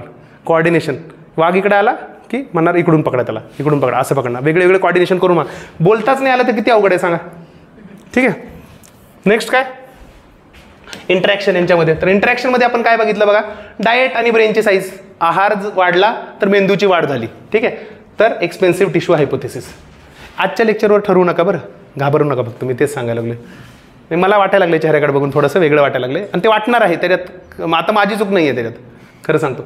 आणि निशचं कन्स्ट्रक्शन झालं की निशचं काय केलं आपण, एक आरामदायक आपली जागा बघितली एन्व्हायरमेंटमध्ये की जिथे आपण एकदम कम्फर्ट करू शकतो. पहिले एन्व्हायरमेंटमुळे आपल्याला प्रेशर यायचा, एन्व्हायरमेंट आपल्याला डिमांड करायचं की थंडी आली आता तू जा लावून. तर आम्ही म्हणलं नाही, थंडी आली मी फायर लावणार, मी आग लावणार. मग तिथे जे झालं, ॲग्रिकल्चरचं एक्झाम्पल दिलं आपण. त्यामुळे कशा बिमाऱ्या आल्या, सेटल लाईफ झाली, बिमाऱ्या आल्या, आणि त्याच्यापासून कशी पुन्हा आपल्यामध्ये चेंजेस झाले, इम्युनिटी वगैरे कशी डेव्हलप झाली. लॅक्टोज इंटॉलरन्सचं पण एक्झाम्पल बघितलं होतं. ठीक आहे. आणि इव्होल्युशन ऑफ सोशल कॉपरेशन, इथे पण तेच आहे सेम, आपण आधी जे बोललो. ऑक्सिटोसिन एक आलं पुन्हा याच्यामध्ये. ऑक्सिटोसिन म्हणजे काय, सोशल हार्मोन आहे बेसिकली. तर तुम्हाला एक दुसऱ्याशी कनेक्ट करायला मध्ये झाला, आई बाळाशी कनेक्ट याच्यामुळे होते. ठीक आहे. मग ते कनेक्ट जर तुम्ही झाले तर कल्चरल इन्स्टिट्यूशन्स बनले. सर्वात पहिले इन्स्टिट्यूशन कोणतं बनलं असेल, मॅरेज किंवा पार्टनर्स, मेट्स, ते बनलं. मेट्स बनले त्यामुळे फॅमिली आली, फॅमिली आणली म्हणून किनशिप बनली, किनशिप आली, सगळे जमा झाले. तर मग त्याच्यातून पॉलिटिकल ऑर्गनायझेशन, का तर कंट्रोल करावं लागलं ना, प्रत्येकजण भांडणच करायला लागलं, मीच राजा किंवा मीच गादीवर बसणार असं. तर मग सोशल कंट्रोल आणणं गरजेचं आहे. मग तो पॉलिटिकल ऑर्गनायझेशन आलं. पॉलिटिकल ऑर्गनायझेशन आल्यानंतर मग मी माझ्या मनात आहे तसं थोडी ना करणार, मी तुम्हाला 10 रुपये देणार, बाकीच्या 1-1 रुपया, तसं जमतं का, नाही. मग इकॉनॉमिक ऑर्गनायझेशन आलं, आर्थिक संस्थाची निर्मिती झाली. ठीक आहे. नेक्स्ट काय, ऑर्गॅनिक इव्होल्युशन, जैविक उत्क्रांती. त्याच्यामध्ये आपण डेफिनेशन बघितली, काय आहे तो, ग्रॅज्युअल डेव्हलपमेंट आहे basically. Gradual development over the time in genetic variation in natural selection होणार आहे त्याच्यामध्ये. ठीक आहे. तर त्याच्यामध्ये सिद्धांत आपण प्रिमायसिस काय काय सांगितले त्याच्यामध्ये, तर बाबा एन्व्हायरमेंट सारखं बदलत राहतं, एन्व्हायरमेंट बदलत राहतं. मग आपल्या व्हेरिएशनच्या प्रमाणे आपण त्याला अडॅप्ट करणार, अडॅप्टेशन होणार. आपण जे अडॅप्ट करणारी जी पिढी आहे, म्हणजे जे प्रजाती आहे, ती आपल्या मागच्या प्रजातीपेक्षा वेल ॲडव्हान्स, वेल ऑर्गनाइज असणार. ठीक आहे. वेल ऑर्गनाइज आणि वेल अडॅप्टेड असणार. आणि आपण जे अडॅप्ट होणार आहेत ते कॉमन अँसेस्टरपासून होणार. आणि हे जे प्रोसेस टोटल आहे हे टाईम कन्झ्युमिंग प्रोसेस आहे. झालं. नंतर मेथड्स तर आता 100 वेळ झाले आपले. ठीक आहे. Fossils, comparative anatomy, molecular methods म्हणजे प्रोटीन वगैरे. ठीक आहे. फॅट्स झालं ते बघणार आपण. त्याच्यामध्ये पुन्हा एम्ब्रियो बघणार, फिश आणि मासा. चित्र काढायचं बरं, डेफिनेटली तुम्हाला सांगतो 1% विद्यार्थी चित्र काढणार नाही अँथ्रोवाला. ठीक आहे. 1% विद्यार्थी सुद्धा चित्र काढणार नाही, हा आपल्याच क्लासचे काढणार. मग ते आणि जॉग्राफिकल टाकायचं, तर जॉग्राफिकलमध्ये पण तुम्ही चित्र काढू शकता, मॅप करून, वर्ल्ड मॅप काढून. ठीक आहे. तर तिथे काढू शकता. आणि पुन्हा नंतर इम्युनॉलॉजीमध्ये अँटीजन अँटीबॉडी. ठीक आहे. चित्र हे झालं. नेक्स्ट थेरीज, आता वेगवेगळ्या थेरीज कोणत्या होत्या जैविक उत्क्रांतीच्या, तर पहिलं प्री डार्विनची थेरी. काय म्हणतो, देवानं तयार केलं, थेरी ऑफ स्पेशल क्रिएशन म्हणजे विशेष निर्मितीचा सिद्धांत. पुन्हा क्युवियर आला. क्युवियर काय म्हणला, सी लक्षात राहू दे बरं, क्युवियरचा कॅटॅस्ट्रॉफ. ठीक आहे. तर कॅटस्ट्रॉफ काहीतरी प्रलय आलं, त्याच्यामुळे पृथ्वीमध्ये काहीतरी चेंजेस झाले आणि तिथून आपली हिस्ट्री चालू झाली. ठीक आहे. शॉर्ट लिव्ह इव्हेंट होता बरं, लगेच्या लगे एका जागी झालेला इव्हेंट. तर त्यामुळे आपण फॉसिल रेकॉर्ड्स वगैरे ते सांगतात त्याच्यामध्ये. नेक्स्ट काय आहे तर एक्स्ट्रा टेरिस्ट्रियल परग्रहीय सिद्धांत. परग्रहीय सिद्धांतमध्ये काय म्हणतात की बाहेरून आला असणार आहे मायक्रो ऑर्गॅनिझम्स काहीतरी किंवा काही ना काहीतरी स्पोर्स किंवा सीड्स आले आणि इथे टाकले गेले आणि तिथून उत्पत्ती झाली प्रजातींची वेगवेगळ्या. ठीक आहे, वेगवेगळ्या प्राण्यांची. एक नेक्स्ट आहे एक समानतावादाचा सिद्धांत म्हणजे थेअरी ऑफ युनिफॉर्मिटॅरियनिझम. ठीक आहे. त्याच्यामध्ये काय सांगतात लाईलचा सिद्धांत आहे. ह्यानंच आपल्याला इन्स्पायर केलं डार्विनला, चार्ल्स लाईल. तर यामध्ये काय आहे म्हणतो पृथ्वीमध्ये भूगर्भीय काहीतरी क्रिया अशा होतात, जिओलॉजिकल प्रोसेसेस अशा होतात जे ग्रॅज्युअल प्रोसेसेस आहेत आणि ते आधी घडत होत्या आताही घडत आहेत. ठीक आहे, हे म्हणतो. मग ह्यानं म्हणलं की यार असं जर असेल तर ते आधी घडत होतं माणसामध्ये किंवा वेगळ्या प्राण्यामध्ये पण असं घडत आहे, प्राण्यामध्ये पण. ते आयडिया त्यांनी घेतला आणि मग नंतर आले आपले लास्ट थेरी आहे त्यातली लेमार्कची थेरी. लेमार्कची थेरी काय म्हणते अर्जित गुणधर्मांचा वंशागत सिद्धांत म्हणजे theory of inheritance of acquired characters. तर त्यामध्ये काय त्यांनी सांगितलं पुस्तकामध्ये का फिलॉसॉफिक झुलॉजी या पुस्तकामध्ये त्यांनी काय सांगितलं वेगवेगळे पॉस्च्युलेट्स गृहीतके मांडले. तर त्यात काय सांगितलं आतून तुमची इच्छा ह्याला प्रीमेन्स आणि इंटरव्ह्यूच्या स्टेजनंच लक्षात राहू दे बरं, लक्षात राहील. असंच मी प्रीमेन्स इंटरव्ह्यूच्या स्टेजमध्ये तुम्हाला आणखी एक सांगेन. आता माझ्यात पाठ नाही येतो. गांधारा, मथुरा आणि अमरावती बुद्धिझम हे तिन्ही वेगवेगळे स्टेजेस दाखवते माहिती आहे का. प्रीमेन्सचा आर्ट्स आहे ते पण सांगतो तुम्हाला कसं पाठ करायचं नंतर कधी. ठीक आहे. तर पहिलं इनर राज्य तुमच्यामध्ये आतून इच्छा आहे तर तुम्ही एक्झामला येणार, मग तुमची थेअरी ऑफ ग्रोथ. ठीक आहे. नेक्स्ट काय एन्व्हायरमेंटल प्रेशर वाढणार, नातेवाईकाचं प्रेशर येणार तुमच्यावर, मग तुम्ही काम करणार त्याच्यामध्ये. ठीक आहे. आणि त्याच्यामध्ये मग यूज अँड डिसयूज जे डोकं वापरणार त्यांनी एक्झामला बसणार पुढे चढून आणि जे नाही वापरणार ते नाहीशी होणार. त्याची एक्झाम्पल आपण यूजमध्ये जिराफ, लोहार आणि हॉर्स आणि डिसयूजमध्ये स्नेक्स आणि वेस्टिजल ऑर्गन्स अवशिष्ट अवयव. ठीक आहे. आणि जे कॅरेक्टर्स आपण घेणार ते इनहेरिट करणार आहेत आपण पुढे चलून आणि इनहेरिट केल्यानंतर मग कोण डिसाईड करणार लास्टला नॅचरल सिलेक्शन इंटरव्ह्यू फेज. ठीक आहे. ॲनालिसिसमध्ये काय सांगतो लेमार्क बा चुकीचं काय आहे बाबा तू लेमार्क का चुकीचा. तर वाईजमन म्हणतो मी शेपट्या आपल्या 22 पिढ्यांच्या तरी शेपटी आली म्हणजे लेमार्क तू चुकीचा आहेस. नाक टोचतो आपण, कान टोचतो, पिअर्सिंग करतो, बोरिंग करतो. तर त्याच्यामध्ये जे करतो पिअर्सिंग केल्यामुळं पुन्हा आता पुढच्या पिढीची येते का नाही येत. किरण कळायला नाही, ऐकून तरी घ्या, ऐकून घेत वाचतं का. ठीक आहे, ऐकून घ्या पहिलं, पुढं वाचा आरामात गेलो. ठीक आहे. तर पिअर्सिंग वगैरे जे होते तर ते नाका वगैरे नेक्स्ट पिढीची येते का पिअर्सिंग वगैरे असते का नाही. आपल्यामध्ये तर हिंदू धर्मामध्ये तर करतातच ते अशा. तर त्याच्यामध्ये ठीक आहे आयरन अँड शूजचं एक एक्झाम्पल टाकलं आणि पुन्हा तर जेनेटिक स्टडीज झाल्या तर त्याच्यामध्ये तर आणखी सांगितलं की डिसअप्रूव्ह केलं. आणि आता फेवरमध्ये पॉईंट्स काय तर पांढरे जे होते उंदीर त्यांच्यामध्ये स्टडी केली त्यांची साईज वाढते. मग हा पॉईंट तुम्ही वर पण लिहू शकता बरं अगेन्स्टमध्ये का आता म्युटेशन झाल्यामुळे हे नंतर कळालं. ठीक आहे. नेक्स्ट काय आहे पॉवर्स पोटॅटोचा एक्सपेरिमेंट. त्याने काय सांगितलं की हार्श कंडिशन असतील, खराब कंडिशन असतील तर त्यामध्ये पोटॅटोचा शेप वेगळा होतो आणि ते पुढं कॅरी फॉरवर्ड होतं. पुढच्या पिढ्या पण तशाच वाकड्या तिकडे व्हायला चालू होतात. ठीक अल्टर्ड स्ट्रक्चरवाल्या. आणि ग्रिफिथचा एक्सपेरिमेंट काय म्हणतो पांढरे जे उंदीर होते त्यांना रोटेटर व्हीलवर पाठवलं तर त्यांना चक्कर येते आणि ते पिढ्याने पिढ्या पुन्हा ते तसंच कळतं की त्यांना चक्कर आहे बघ. ठीक आहे. नावं लक्षात ठेवायची, डिटेलमध्ये जायची गरज नाही. आता ह्यांनी काय केलं डार्विनने स्वतःच डार्विन फिरायला गेले, गॅलपागोस आयलंडला गेले आणि तिथे त्यांनी काहीतरी गोष्टी बघितल्या त्याच्यावर पुस्तक लिहिलं origin of species by natural selection नैसर्गिक निवडीद्वारा प्रजातींची उत्पत्ती 1859. 19-20 वर्षाची होते या टायमाला ती फक्त म्हणजे हे जेव्हा फिरायला जेव्हा गेले होते ती. ठीक आहे. तर त्यांनी कोणत्या थेरी झाल्या तर लायलची एक थेरी झाली, वॅलेसची थेरी आहे की बायोलॉजिकल बदल होतात काहीतरी. ठीक आहे, इव्होल्युशनरी बदल होतात. माल्थसचा सिद्धांत आहे, माल्थसचे रूल्स आहेत. तर त्याने एसे लिहिलेला आहे पॉप्युलेशन लोकसंख्येवर. तर तो एसे वाचला यांनी आणि इंडस्ट्रियल रिव्होल्युशनचे चेंजेस बघितले की अशा इंडस्ट्रीज ज्या चीप आणि गुड प्रोडक्ट प्रोड्यूस करत होत्या त्या टिकल्या, बाकीच्या नाहीशा झाल्या. तर त्यांनी म्हणजे यार बाकीच्या प्राण्यामध्ये पण असंच आहे ना. ठीक आहे. मग त्यांनी काय केलं ऑब्झर्वेशन काय केलं तर एखादी प्राणी असेल किंवा एखादी प्रजाती असेल तर ते काय करते ओव्हर प्रोडक्शन करते, गरजेपेक्षा जास्त अपत्य पैदा करते. ते अपत्य पैदा त्यांच्यामध्ये प्रत्येकामध्ये व्हेरिएशन असतं आणि जेव्हा एन्व्हायरमेंटमध्ये गरज पडेल एन्व्हायरमेंट जेव्हा प्रेशर टाकेल त्यांच्यामध्ये मग ते वेगवेगळ्या ह्यानं रिॲक्ट करणार, त्याला वेगवेगळ्या ह्यानं रिॲक्ट करणार. त्यामध्ये काय होणार त्यानं रिसोर्सेस कमी आहेत, ओव्हर पॉप्युलेशन आहे, मग काय होणार स्ट्रगल फॉर एक्झिस्टन्स.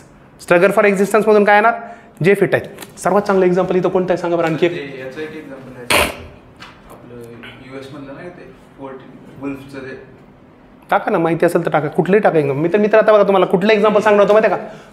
मुघल्समध्ये कोणतं औरंगजेब दारा शिको जातं ना, सर्वायवल ऑफ द फिटेस्ट आहे. औरंगजेबनं दारा शिकोला बाजूला काढून टाकला. ठीक आहे. मग ते सर्व आणि मुघल्समध्ये आहेच ना, वडिलाला का हे करून टाकायचं, पुन्हा ह्याच्यामध्ये असं करायचं तसं, ते झालेलं आहे हिस्ट्रीमध्ये. मग ते तुम्ही लिहायचं नाही आपल्याला, इथं पण लक्षात ठेवायला म्हणतं. ठीक आहे. आणि पुन्हा नॅचरल सिलेक्शन होणार, एन्व्हायरमेंट डिसाईड करणार फायनल. आता याचं एक्झाम्पल आपण सांगितलं होतं, हे शलभ पेपर्ड मॉथ, ब्लॅक आणि व्हाईट इंडस्ट्रियल रिव्होल्युशनवाला, तर ते टाकायचं. आता इव्हिडन्स काय याच्यात, फॉसिल्स, पॅलेंटॉलॉजी, कंपॅरेटिव्ह ॲनाटॉमी, पुन्हा एम्ब्रिओलॉजी म्हणजे भ्रूणशास्त्र, पुन्हा जिओग्राफी म्हणजे बायोजिओग्राफी, आणि पुन्हा नंतर तरी एक्झाम्पल्स आपण बघितले. घोडा झालं, पेंटाडक्टाईलचं काढा बरं. मी हमेशा पेंटाडक्टाईल का म्हणायला लागलो, का तर डायग्राम काढणार आहे तुम्ही तिथं, आणि डायग्राम काढली की मार्क मिळतात, 1-2 मार्क एक्स्ट्रा. ठीक आहे. नेक्स्ट आता क्रिटिसिझम, यूज अँड डिसयूजबद्दल तुम्ही बोलले, तुमच्या आधीचे लई मार्क बोलले, तुम्ही बोलले का नाही, मग ते तर. पुन्हा तुम्ही सोमॅटिक म्हणजे शरीर सामान्य पेशी जे आहे आणि जननची पेशी आहे, त्या दोन्हीमध्ये तुम्ही बदल केलाच नाही. बदल करायला पाहिजे, तुम्हाला माहिती असायला पाहिजे 22 पेअर आणि 1 पेअर आहे, का तर हे तर आधीपासून माहिती आहे भरपूर. आणि पुन्हा ओव्हर स्पेशलायझेशनबद्दल तुम्ही बोलले नाही. ठीक आहे. अँटलर्स आणि टस्कचं बी सांगितलं होतं, दात जे येतात हत्तीचे ते तसे दात, मग त्यांची स्पेशलायझेशनची काय गरज आहे. किंवा आपण काल म्हणलो होतो, आपल्याकडे बैल पण बघितले असतील, बैलाला शिंग येतात आणि शिंग एवढे वाढत जातात की स्वतःच्या डोक्यात घुसतात कधी कधी. त्या ओव्हर स्पेशलायझेशन तुम्ही बोललेच नाही ना काही. आणि काय त्याचं तुम्हाला आणखी एक्सपेरिमेंट करायची गरज आहे. ठीक आहे. पोस्ट डार्विन थेरीमध्ये आपण काय म्हणतो, मेंडलची जेनेटिक्स आपण डिटेलमध्ये नंतर बघणार आहेत, पूर्ण टॉपिकच आहे तो. जेनेटिक्सचे प्रिन्सिपल, त्यांचे 4 सिद्धांत आहेत. म्युटेशनमध्ये काय होतं, तो उत्परिवर्तनचे सिद्धांत आहेत. सडन चेंज होणार आहे तुमच्या जेनेटिक ह्याच्यामध्ये, आणि त्यामध्ये व्हेरिएशन येणार आहे. वायर्सचा सिद्धांत आहे. ठीक आहे. वायर लागले की सडन झटका बसतो. ठीक आहे. ठीक आहे, लक्षात राहू दे. आणि पुन्हा काय, मॉलिक्युलर आणि हे ॲडव्हान्स टेक्नॉलॉजी आहे. मॉलिक्युलर आणि जिनोमिक स्टडीज आल्या, त्याच्यामध्ये तुम्ही काय करायला, कंपॅरेटिव्ह जेनेटिक स्टडी आली, किंवा DNA सिक्वेन्सिंग आली, CRISPR-Cas9 ह्या नवीन ज्या आल्यात सगळे एडिटिंग, जीन एडिटिंग टेक्नॉलॉजी. तर त्या टेक्नॉलॉजीमुळे तुम्ही आता जास्त चांगल्यापैकी अभ्यास करू शकलो जेनेटिक्सचा. आणि त्याचा एक्झाम्पल आपण ह्युमन जिनोम इंडिजिनोम प्रोजेक्ट आता आठवलं. ठीक आहे. इंडिजिनोम, त्याच्यामध्ये 3,000 ते 4,000 लोकांवर एक्सपेरिमेंट झाला, त्याच्यामध्ये 1000 लोकांवर फक्त भारतात आहे. ठीक आहे. CSIRने केला होता ना तो experiment, if I am not wrong. CSIRचा एक्सपेरिमेंट. ठीक आहे, आपलं इंडिजिनोम. ठीक आहे. आणि मग नंतर पुन्हा आता मॉडर्न सिंथेटिक थेरी. ठीक. हां, कशाचं, हां मोस्ट प्रॉब्ली त्यांचाच असेल मला वाटतं, मला आठवणं गेलं एक्झॅक्टली. काय म्हणले, हां ते ॲटॉमिकमध्ये गेलं ना, डिपार्टमेंट ऑफ बायोटेक्नॉलॉजी. आणि कोणी केलेलं ते, आणि ऑर्गनायझेशन पण आहे, department of biotechnology of government of India. आणखी एक आहे मला वाटतं डिपार्टमेंट ऑफ, मग ते दुसरावाला आहे, आणखी 2 प्रोजेक्ट आहेत असे. 2 प्रोजेक्ट आहेत, नाही इंडियाचेच 2 आहेत. एक इंडिजन प्रोजेक्ट आहे आणि आणखी एक प्रोजेक्ट आहे जेनेटिक्सवरच झालेला. मग एक CSIRने केला आणि एक डिपार्टमेंट ऑफ बायोटेक्नॉलॉजीचा आहे. ठीक आहे. त्याच्यामध्ये ठीक आहे. चल आता मॉडर्न सिंथेटिक थेरी काय म्हणते, तर सगळ्या जे डार्विनच्या थेरीज झालेल्या आहेत, मेंडलचे जेनेटिक्स आहेत, किंवा मॉलिक्युलर बायोलॉजी, जे पण आपण सगळे सिद्धांत वाचायला सगळे रिसर्च केले, सगळ्यांना एक करून आणणार. याच्यात एक्झाम्पल आपण बघितलं सिकल सेल एनिमिया आणि मलेरियाचं. ठीक आहे. सिंथेटिक थेरी मुख्य घटक काय, जेनेटिक व्हेरिएशन होते. कसे कसे होते, म्युटेशन न होते, रिकॉम्बिनेशन न होते. म्युटेशन म्हणजे उत्परिवर्तन आणि पुनर्संयोजन. आणि पुन्हा जनुप्रवाह, जेनेटिक फ्लो काय असतं, इकडून तिकडं मायग्रेशन झालं की तिथला फ्लो बदलणार. तुमचं जेनेटिक पूल, स्विमिंग पूल पाणी आहे, एका पूलमध्ये दुसऱ्या पूलमध्ये पाणी आहे, इकडचं बकेटनं काढून इकडं पाणी टाकायचं, इकडचं बकेटनं काढून पाणी इकडे टाकायचं. That is nothing but genetic flow. पाण्याचा फ्लो इकडून तिकडं जाणार, तेच आहे प्रवाह, जणूचा फ्लो. कसंही असू शकतो ना, तुम्ही कसंही, म्हणजे मला सांगा ना, आता इथे आहे या क्लासरूममध्ये आहेत, मी तुम्हाला अँथ्रो घ्या म्हणालो, तुम्ही दुसऱ्या ऑप्शनला जाऊ शकता. तो फ्लो कसं आहे, मल्टी डायरेक्शनल, बाय डायरेक्शनल नाही, मल्टी डायरेक्शनल, आणि कंटिन्युअसली तो चेंज होत राहणार आहे. बघा ना, आता तुम्हाला एक प्रॉमिनंट एक्झाम्पल तुम्हाला सांगतो. भारतात आपण आहेत, बाहेर जातात NRIs, बाहेरचे आपल्याकडे येतात. एक्झॅक्ट, बरोबर आहे, ते नवीन येणार, जेनेटिक व्हेरिएशनला मदत करणार, हे लक्षात राहते, जेनेटिक डायव्हर्सिटी आणणार आहे ना. ठीक आहे. नेक्स्ट आहे नॅचरल सिलेक्शन. आपल्याला माहिती आहे, याच्यामुळे आपण 3 टाईप बघितले होते. 3 डायग्राम काढायचे सोप्या ह्याच्यात. बरं, इथे 3 डायग्राम इथं छोटे छोटे काढून दाखवतो.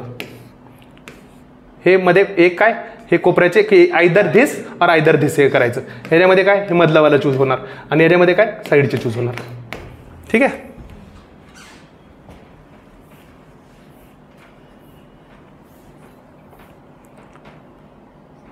आपल्याला थांबा 1 सेकंड, हा जरा जास्तच लिहिण्यात आलं ना ते.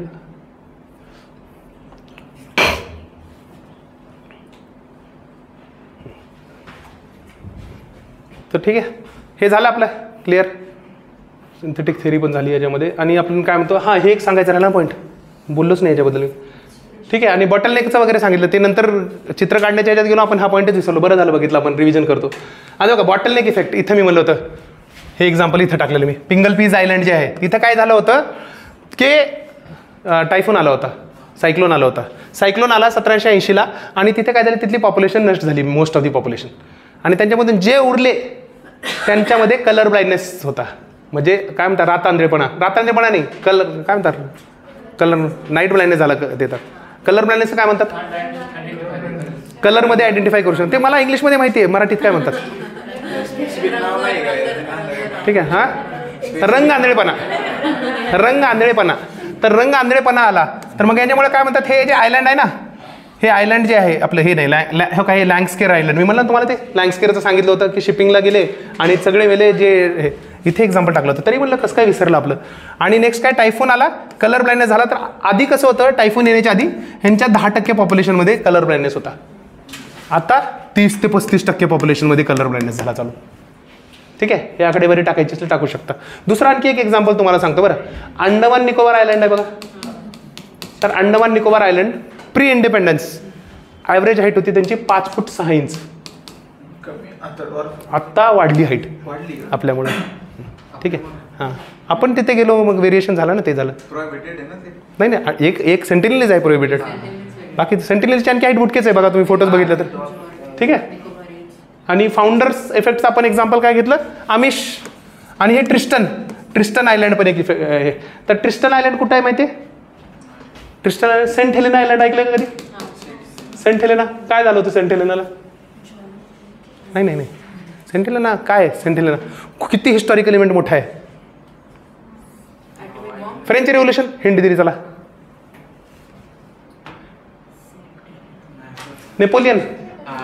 नेपोलियन मेला होता इथं. कोणी मारला होता, आता तुम्ही शोधायचं स्वतः. त्याला जो मारला होता ना, त्याचा भाऊ आपल्या इथं गव्हर्नर जनरल होता.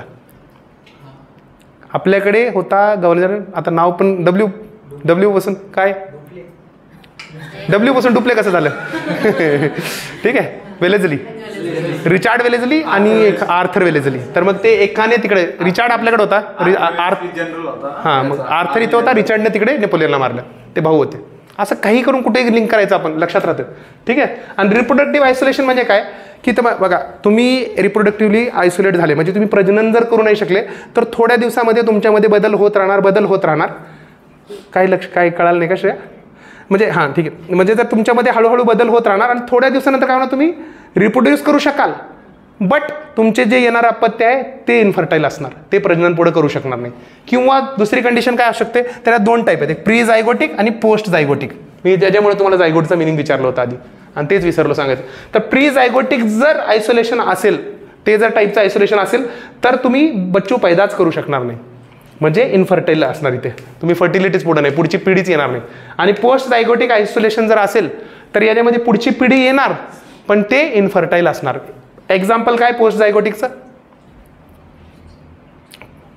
वैष्णोदेवी यात्रा, खच्चर वैष्णोदेवी यात्रा म्हणून तर म्हणलं ना. खेचर, म्यूल म्हणतात ना, खेचर त्याने काय कसं, घोडा आणि गाढव यांचा आहे. पुन्हा आणखी एक पिक्चर आलता बा मध्ये, कोणता पिक्चर आलता, ते पण हेच आहे, खेचर नाही म्हणजे तो हेच आहे, हायब्रिडच आहे. म्हणजे मूवी आला होता, काय नव्हते हिचं, चंकी पांडेची मुलगी, हां तिचा मूवी होता तो, एक देवराकोंडा, लायगर काय आहे, मेल लायन आणि फिमेल टायगर. आणि जर फिमेल म्हणजे मेल जर टायगर असेल आणि फिमेल लायन असेल तर त्याला काय म्हणतात, हे मेल लायन आणि फिमेल टायगर म्हणजे याला लायगर. आणि जर मेल टायगर असेल आणि फिमेल लायन असेल तर टायगन TIGON. हा ना. मग पण ते इन्फर्टाईल असतात, पुढच्या पिढी येत नाहीत ना त्यांना. आता खेचरचं पण तसंच आहे. ठीक आहे, झालं हे कळालं, रिप्रोडक्टिव्ह आयसोलेशन आणि त्याच्यामधून पुन्हा प्रजाती निर्माण, स्पेशिएशन होणार. ठीक आहे. आता माणसामध्ये कसं झालं बघा, आपलं आयसोलेशन झालं म्हणजे ऑस्ट्रेलोपिथेकस, आपण जर ती एक थिअरी बघितली तर आफ्रिकेतून उगम आला, थोडे युरोपला गेले, थोडे चायनाला गेले, थोडे भारताकडे आले, इकडे आले, आणि थोडे खाली इंडोनेशियाकडे गेले आणि थोडे आफ्रिकेमध्ये राहिले. आपलं आयसोलेशन झालं. रिप्रोडक्टिव्ह आयसोलेशन झालेलं आहे का, नाही झालेलं लक्षात.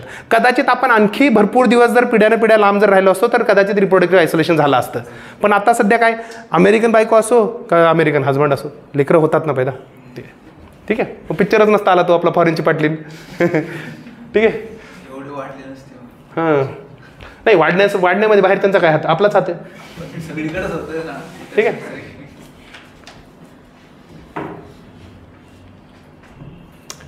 हां आता कुठे आलो. हां अरे डबल मी तेच ओपन केलं होतं. जिथे पाहिजे ना तिथे ओपन व्हायला पाहिजे, आधी तिथेच व्हायचं. झालं. क्रिटिसिझम आता काय की पास्टबद्दल सांगते, पुढं काय होणार आहे सांगतच नाही. इव्होल्युशनमध्ये पुढं उत्क्रांतीमध्ये मी काय होणार, माझं माकडामध्ये रूपांतर होणार का, शेपूट येणार का, नाही, काही माहीत नाही. मायग्रेशन, रोल ऑफ मायग्रेशन जे आहे, मायग्रेशनचा रोल तो मोर वेटेज दिलेला आहे. ते आपण बघितलं, कुठे आपण बघितलं, तो आपण पूलचं चेंज म्हणलो. ठीक आहे, त्याच्यामध्ये बघितलं तर ते जो चेंज आहे तो त्याच्यावर जास्त वेटेज दिलेलं. पुन्हा तुम्ही हायब्रिडायझेशन जे आहे त्यांच्या रोलला तुम्ही निग्लेक्ट केलं आहे म्हणता येतं, आणि जेनेटिक ड्रिफ्टच्या रोलला पण निग्लेक्ट केलेलं आहे. जेनेटिक ड्रिफ्ट पण आपण बघितलं, या दोघांची जनुकीय विस्करण आणि संकरीकरण या दोघांचा रोल तुम्ही हे केलं, निग्लेक्ट केलेला आहे. तर हे क्रिटिसिझम झालं. ठीक आहे, कन्सेप्ट आपण बघितले. कोणता, dolls rule. Dolls rule double सांगा मला जोरात आताच बोलत. हां, इरिव्हर्सिबल इरिव्होकेबल चेंज, एकदा झालेला बदल वापस घेतला जाणार नाही. एक्झाम्पल, ऑस्ट्रिच, उडायची क्षमता गेली, वेल पाण्यात गेली, आता बाहेर निघणार नाही. दुसरा कॉप्स रूल. कॉप म्हणजे काय, टॉप, साईजच्या टॉपला तुम्ही जाणार. का जाणार, सर्वायवल तुमचं वाढवणार आहे तुम्ही त्याच्यासाठी. एक्झाम्पल, डायनासॉरचं एक्झाम्पल सांगणार, पण इथं तुम्ही एक्सेप्शन पण सांगणार. कोणतं सांगणार, बॅटचं एक्झाम्पल, इन्सेक्टिव्हरस वगैरे छोटे मोठे ॲनिमल्सचं सांगणार. ठीक आहे. नंतर आला गॉजचा रूल. गॉजमध्ये काय, गॉज फॉर कॉज. कॉज काय, स्वतःला वाचव. कॉम्पिटेटिव्ह एक्सक्लुजन, की जे आहे त्याला दुसऱ्याला नाहीसे करणार तुम्ही आणि स्वतःचं अस्तित्व मेंटेन करणार. ठीक आहे, त्याचं एक्झाम्पल काय, गॉजचं मायक्रोबायोलॉजी. ठीक आहे, पूजा नाव ना तुमचं, पूजा नाही, काय नाव तुमचं विसरलं तुम्ही, पूजा. हां ठीक आहे, चालेल. पॅरामिशियमचं एक्झाम्पल आपण टाकू शकतो, किंवा दुसरं कोणते आणखी टाकायचं तुम्ही एक्झाम्पल टाकू शकता त्या हिशोबाने. नेक्स्ट रूल कोणता, पॅरलेल. पॅरलेल माहिती, आपण चित्र काढायचं, फक्त कळू न कळू चित्र काढायचं. ठीक आहे, लक्षात राहते. क्लोजली रिलेटेड होते, त्यांच्या सिमिलर ट्रेट्समध्ये ते इंडिपेंडेंटली डेव्हलप झाले. एक्झाम्पल काय आपण सांगितलं तर आपल्यामध्ये शेपटी माणसामध्ये, आणि पण ते मार्सुपिल आपण सांगितलं, मार्सुपिल आणि प्लासेंटल वुल्फचं एक्झाम्पल सांगितलं. नेक्स्ट काय, कन्व्हर्जंट, किंवा वेगवेगळे होते एका जागी आले, आपण डिफरंट स्पीसीज सिमिलर ट्रेट्स आणि सिमिलर एन्व्हायरमेंट कंडिशनमध्ये एक झाल्या. त्याचं एक्झाम्पल काय, पंख. ठीक आहे, आणि नेक्स्ट दुसरं एक्झाम्पल काय, निमुळतं शरीर, स्ट्रीमलाईन बॉडी, कोणाचं, शार्क आणि डॉल्फिनची. आणि नेक्स्ट काय, डायव्हर्जंट इव्होल्युशन, विभक्त उत्क्रांती. विभक्त उत्क्रांतीमध्ये काय, तर रिलेटेड स्पीसीज आहेत ते डिफरंट ह्याच्यामध्ये डिफरंट एन्व्हायरमेंटमध्ये करणार. ॲडॅप्टिव्ह रेडिएशन सारखंच आहे सेम. ॲडॅप्टिव्ह रेडिएशन आपण डिटेलमध्ये बघितलं, काय होणार, एक सिंगल ॲन्सेस्टर आहे त्याच्यापासून हे होणार आहेत. हे कसा चेंज असणार आहे, ॲब्रप्ट असणार आहे का, सडन चेंज असणार आहे का, ग्रॅज्युअल चेंज असणार आहे, सडन चेंज आहे का, तर एन्व्हायरमेंट डिमांड करते. ठीक आहे, याचं एक्झाम्पल आपण सांगितलं, फिंचेस एक सांगितलं, आणि आपण सांगितलं मॅमल्सची उत्क्रांती कधी, आफ्टर डायनासॉर्स गेल्यानंतर. ठीक, नेक्स्ट आपण मोझॅक इव्होल्युशन बघितलं. मोझॅक इव्होल्युशनमध्ये काय म्हणलं, वेगवेगळे बॉडी पार्ट्स वेगवेगळ्या स्पीडनं करणार. त्याचं एक्झाम्पल आर्कियोप्टेरिक्स किंवा ऑस्ट्रेलोपिथेकस. ऑस्ट्रेलोपिथेकसचं चित्र काढायचं, चेहरा माकडासारखा दाखवायचा, पाय माणसासारखे दाखवायचे, बायपट बनायचं, नाही तर असं करायचं, नाही तर सांगतो तुम्हाला एप लाईक कॅरेक्टर्स आणि ह्युमन लाईक कॅरेक्टर्स दिल्याचे. ठीक आहे,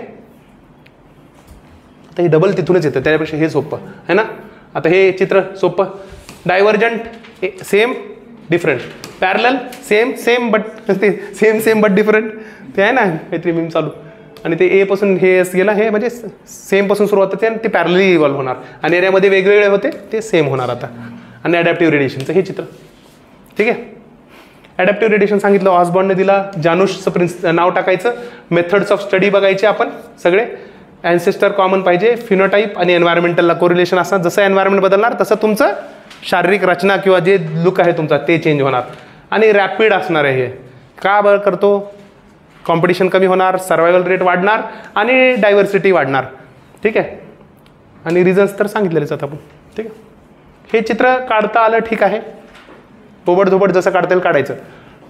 ठीक आहे, आता म्हणजे बघा, तुम्ही इन्सेक्ट इटर जर म्हणले तर पक्षी असा करायचा आणि चोच लंबी एकदम काढायची, असे काही फरक पडत नाही. पुन्हा जर आपलं सीड इटर्स जर म्हणला तर त्याला असं करायचं, मोठी अशी चोच काढायची, हे असं करून टाकायचं, काही फरक पडत नाही. तुम्ही चित्र काढा, फक्त मार्क मिळतात, भावना काढायला पाहिजे फक्त. ठीक आहे. Micro evolution, macro evolution. Micro म्हणजे सूक्ष्म उत्क्रांती, मॅक्रो म्हणजे विशाल उत्क्रांती. तर काय होणार, हे कमी छोट्या पॉप्युलेशनमध्ये छोट्या टाईममध्ये आणि छोटा बदल जो नोटिसेबल असेल. ठीक आहे. याच्यामध्ये काय असणार, मोठा बदल जास्त टाईममध्ये आणि मोठ्या पॉप्युलेशनमध्ये. ठीक आहे. याचे एक्झाम्पल काय सांगितलं आपण, अँटीबायोटिक रेझिस्टन्स किंवा इन्सेक्टिसाइडचा रेझिस्टन्स. आणि याच्यामध्ये सांगितलं की डायनासॉरपासून पक्ष्यांची उत्क्रांती किंवा ह्युमन इव्होल्युशन एक्झाम्पल झालं. रिलेशनशिप काय, छोटे छोटे एक एक रन काढले ना सेंचुरी बनते. मायक्रो इव्होल्युशन सगळे जे मायनर चेंजेस आहेत ते मिळून मॅक्रो इव्होल्युशन करणार. आणि नंतर काय सांगितलं आपण की हे डिस्टिंक्शन करणे क्रिटिसिझममध्ये टाकणार तुम्ही आर्टिफिशियल. उगं तुम्हाला करायचं होतं काहीतरी एक टॉपिक वाढवायचं होतं सिलेबसमध्ये म्हणून बनवला. ठीक आहे. आणि नेक्स्ट काय, macro evolution changes takes time on scale and hard to observe. Macro evolution तुम्ही बघू शकत नाही, मायक्रो इव्होल्युशन तुम्ही बघू शकता का, तो तुमचं आयुष्य छोटं आहे. ठीक आहे. काही प्रॉब्लेम बोला. ह्याची मोझॅकची का, मोझॅक आपण त्याच्यात दिलेलं नाही का, चालेल. याचा फोटोच काढा ना वाटलं तर, फोटोच काढून घ्या.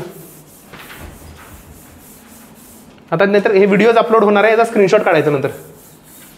कसं तुम्ही ऑफलाईन जे आहेत ना त्यांना ॲक्सेस आहे ना अवेलेबल दोन्हीचा. फक्त एक आता काम करा, ॲडमिशन वगैरे जर घेतले असतील, आणखी कन्फ्यूज असताल तर बघा तुम्हाला किती आणखी लेक्चर्स येतात बघा ते. नाहीतर मग जाऊन ॲडमिशन घ्यायचं आणि पुन्हा ॲक्सेस घेऊन मग पुन्हा हे करून ठेवायचं. मी तर जनरली काय करायचं, आयपॅडवर अभ्यास करायचो ना. मग आयपॅडवर काय करायचं, सगळा डिजिटल कंटेंट जे पण पुस्तकं आहेत आपले ते पुस्तकं मी सगळे, मी माझ्याकडे फक्त आयपॅड आहे, पुस्तक नाहीच आहे. मग मी आयपॅड घ्यायचं असं आणि जे पण आपले सगळी स्कॅन करायची, एका दिवशी फोटो काढायचे बोर झालं की, आणि ते सगळे ठेवून मग हे कुठले पण इकडचे फोटो ॲड करत राहायचे. ठीक आहे. लिहून घ्या. मग काही डाऊट बाकी कुणाला? किरण कळालं तुम्हाला? थोडं कळालं ना, बास झालं. 10 मी तुम्हाला काय सांगतो, मी जेवढं सांगितलं ना त्याच्या 20% 30% जरी तुम्हाला कळालं असेल ना सध्या. मी काल पण तेच म्हणलं होतं बघा. कसं आहे, तुम्ही पिक्चर बघा, इन्सेप्शन मूवी बघितला का? कळाला होता पहिल्यांदा बघितल्यावर? मला तर आत्ताही कळालं नाही. मग तसं आहे इथं कसं आहे की तुम्ही एखादी मूवी वगैरे बघताना की भरपूर वेळेस ती मूवी कळत नाही. मित्रांनो तुम्हाला आणखी एक गोष्ट सांगतो. आम्ही मित्रांसोबत एकदा पिक्चर बघायला गेलो होतो, वॉन्टेड आला होता. तर वॉन्टेड बघायला गेलो आणि आम्ही चुकून दुसऱ्या स्क्रीनमध्ये बसलो, सेकंड हाफ आम्ही पहिला बघितला. आम्हाला कळालंच नाही की नेमकं काय चालू आहे. मग पुन्हा आम्ही जाऊन फर्स्ट हाफ बघितला. ते तेच असं आहे की तुम्हाला सुरुवातीला इथे वाटेल की मला काहीच कळत नाही, पण नंतर मग ते सगळे म्हणजे हे होणार, सिक्रेट्स खुलणार आहेत सगळे आणि हळूहळू सगळं कळणार आहे याच्यातलं. हां कशाचे पाहिजे हे मला देऊ नका म्हणलेले तसे, पण तुम्ही बघा पाहिजे असं मी देऊ शकतो, मला काहीच प्रॉब्लेम नाही. हे पाहिजे सेमच आहे तसं डिट्टो, पण तरी पाहिजे असेल तर बघा तुम्ही. ह्या ग्रुपवर करतो मग. हां चालेल, ग्रुपवर शेअर करतो तुम्हाला. चालेल, घ्या आरामात काढा, काही नाही. कसं होतं, हे टॉपिक्स थोडे फॅक्च्युअल आहेत. इवन मी सुद्धा कन्फ्यूज होतो कित्येक वेळेस, माहिती आहे का. पण तिथं कसं होतं, परीक्षेमध्ये जर तो टॉपिक आला ना बरोबर तुम्ही लिहिता, असं होतं. का तर आत्ता कसं होतं, हे सगळ्या गोष्टी आहेत, लास्टला थोडं सिलेक्टेड आणि प्रॅक्टिस होणार आहे. अरे हां, प्रश्न सांगायचा राहिला ना उद्यासाठी. प्रश्न मी डिक्टेट करू का लिहू बोर्डवर? डिक्टेट करतो. ठीक आहे. 2 प्रश्न आहेत. मॅरेजवरच दोन्ही घेऊ का, ह्याच्यावर पण एखादा पाहिजे? मॅरेजवरच घेतो दोन्ही, याच्यावर नको. थांबा, याच्यावर नको. याच्यावर पाहिजे मग याच्यावर तर काय, मग याच्यावर घ्या प्रश्न. याच्यावरचा ॲडॅप्टिव्ह रेडिएशन घ्या. याच्यात ॲडॅप्टिव्ह रेडिएशन घ्या किंवा सिंथेटिक थेरी, दोन्हीपैकी एक कोणतंही लिहून आणा, काही प्रॉब्लेम नाही. ठीक आहे.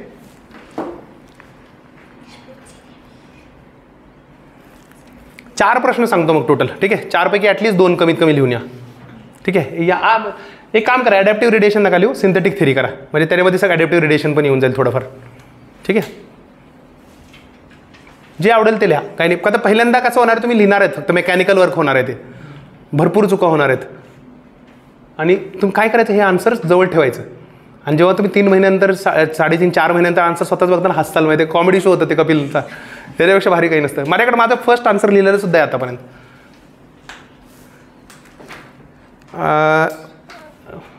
हेच लिहितायत का? प्रश्न नोट करा. चला, critically examine the universality of the definition of marriage. सगळा मॅरेज टॉपिक कवर होतो बरं ह्याच्यात, म्हणून हे दिलेलं आहे. आता फक्त तुम्हाला लिहायचं काय 15 मार्कर किंवा 20 marker. Critically examine the universality of the definition of marriage. विवाहाच्या व्याख्येचा सार्वत्रिकतेचे समीक्षात्मक परीक्षण करा. किती अवघड जाते बघा बरं मराठी. हां, विवाहाच्या व्याख्येच्या सार्वत्रिक म्हणजे युनिव्हर्सल त्याचे समीक्षात्मक म्हणजे क्रिटिकल परीक्षण करा, एक्झामिनेशन करा. ठीक आहे. आणखी एक घ्या प्रश्न, दोन्हीपैकी जे आवडेल ते लिहा. हा प्रश्न मी शिकवलेला नाही आहे, आपण फक्त डिस्कस केलेला आहे, लक्षात राहू द्या. काय आहे प्रश्न? Throw some light on the changing trends in the institution of marriage in contemporary society. Throw some light on the changing trends in the institution of marriage in contemporary society. आपण त्या दिवशी केलं बघा, मॅरेजचं बघितलं, पण तो GSचा आन्सर होता, लक्षात राहू द्या. आता इथे तुमचं जे आन्सर येणार आहे ना, मी त्याच्यामध्ये त्याला म्हणजे ते म्हणतात ना 1 लेवल ते 100 लेवलपर्यंत कसं न्यायचं ते सांगेन. आता सुरुवातीला आपण हळूहळू जाऊ टप्प्याटप्प्यातच. हां, मॅरेज इन कंटेम्पररी सोसायटी. समकालीन समाजातील विवाह संस्थेतील बदलत्या प्रवृत्तीवर प्रकाश टाका. ठीक आहे, तुम्ही पण लिहा रोहन जमलं तर. ठीक आहे, 4 पैकी ॲटलिस्ट 2 लिहून या. समकालीन समाजातील विवाह संस्थेतील बदलत्या प्रवृत्तीवर प्रकाश टाका. त्याच्यात फक्त एक हिंट देतो, प्रकाश टाका म्हणलं तर डायरेक्ट उत्तर आहे, क्रिटिकली एक्झामाइन म्हणलं तर थोडंसं हे येणार आहे. ठीक आहे, याचं ॲडॅप्टिव्ह रेडिएशन किंवा सिंथेटिक थेरी दोन्हीपैकी कोणतं लिहायचं द्या. ठीक आहे, काही प्रॉब्लेम नाही. मंडेला आपण भेटूया. ठीक आहे, चालेल. चला मग.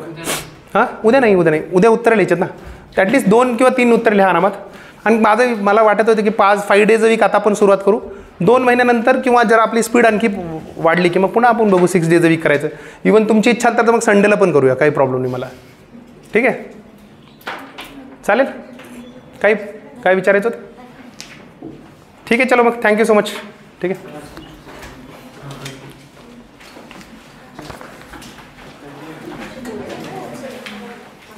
करू का बंद?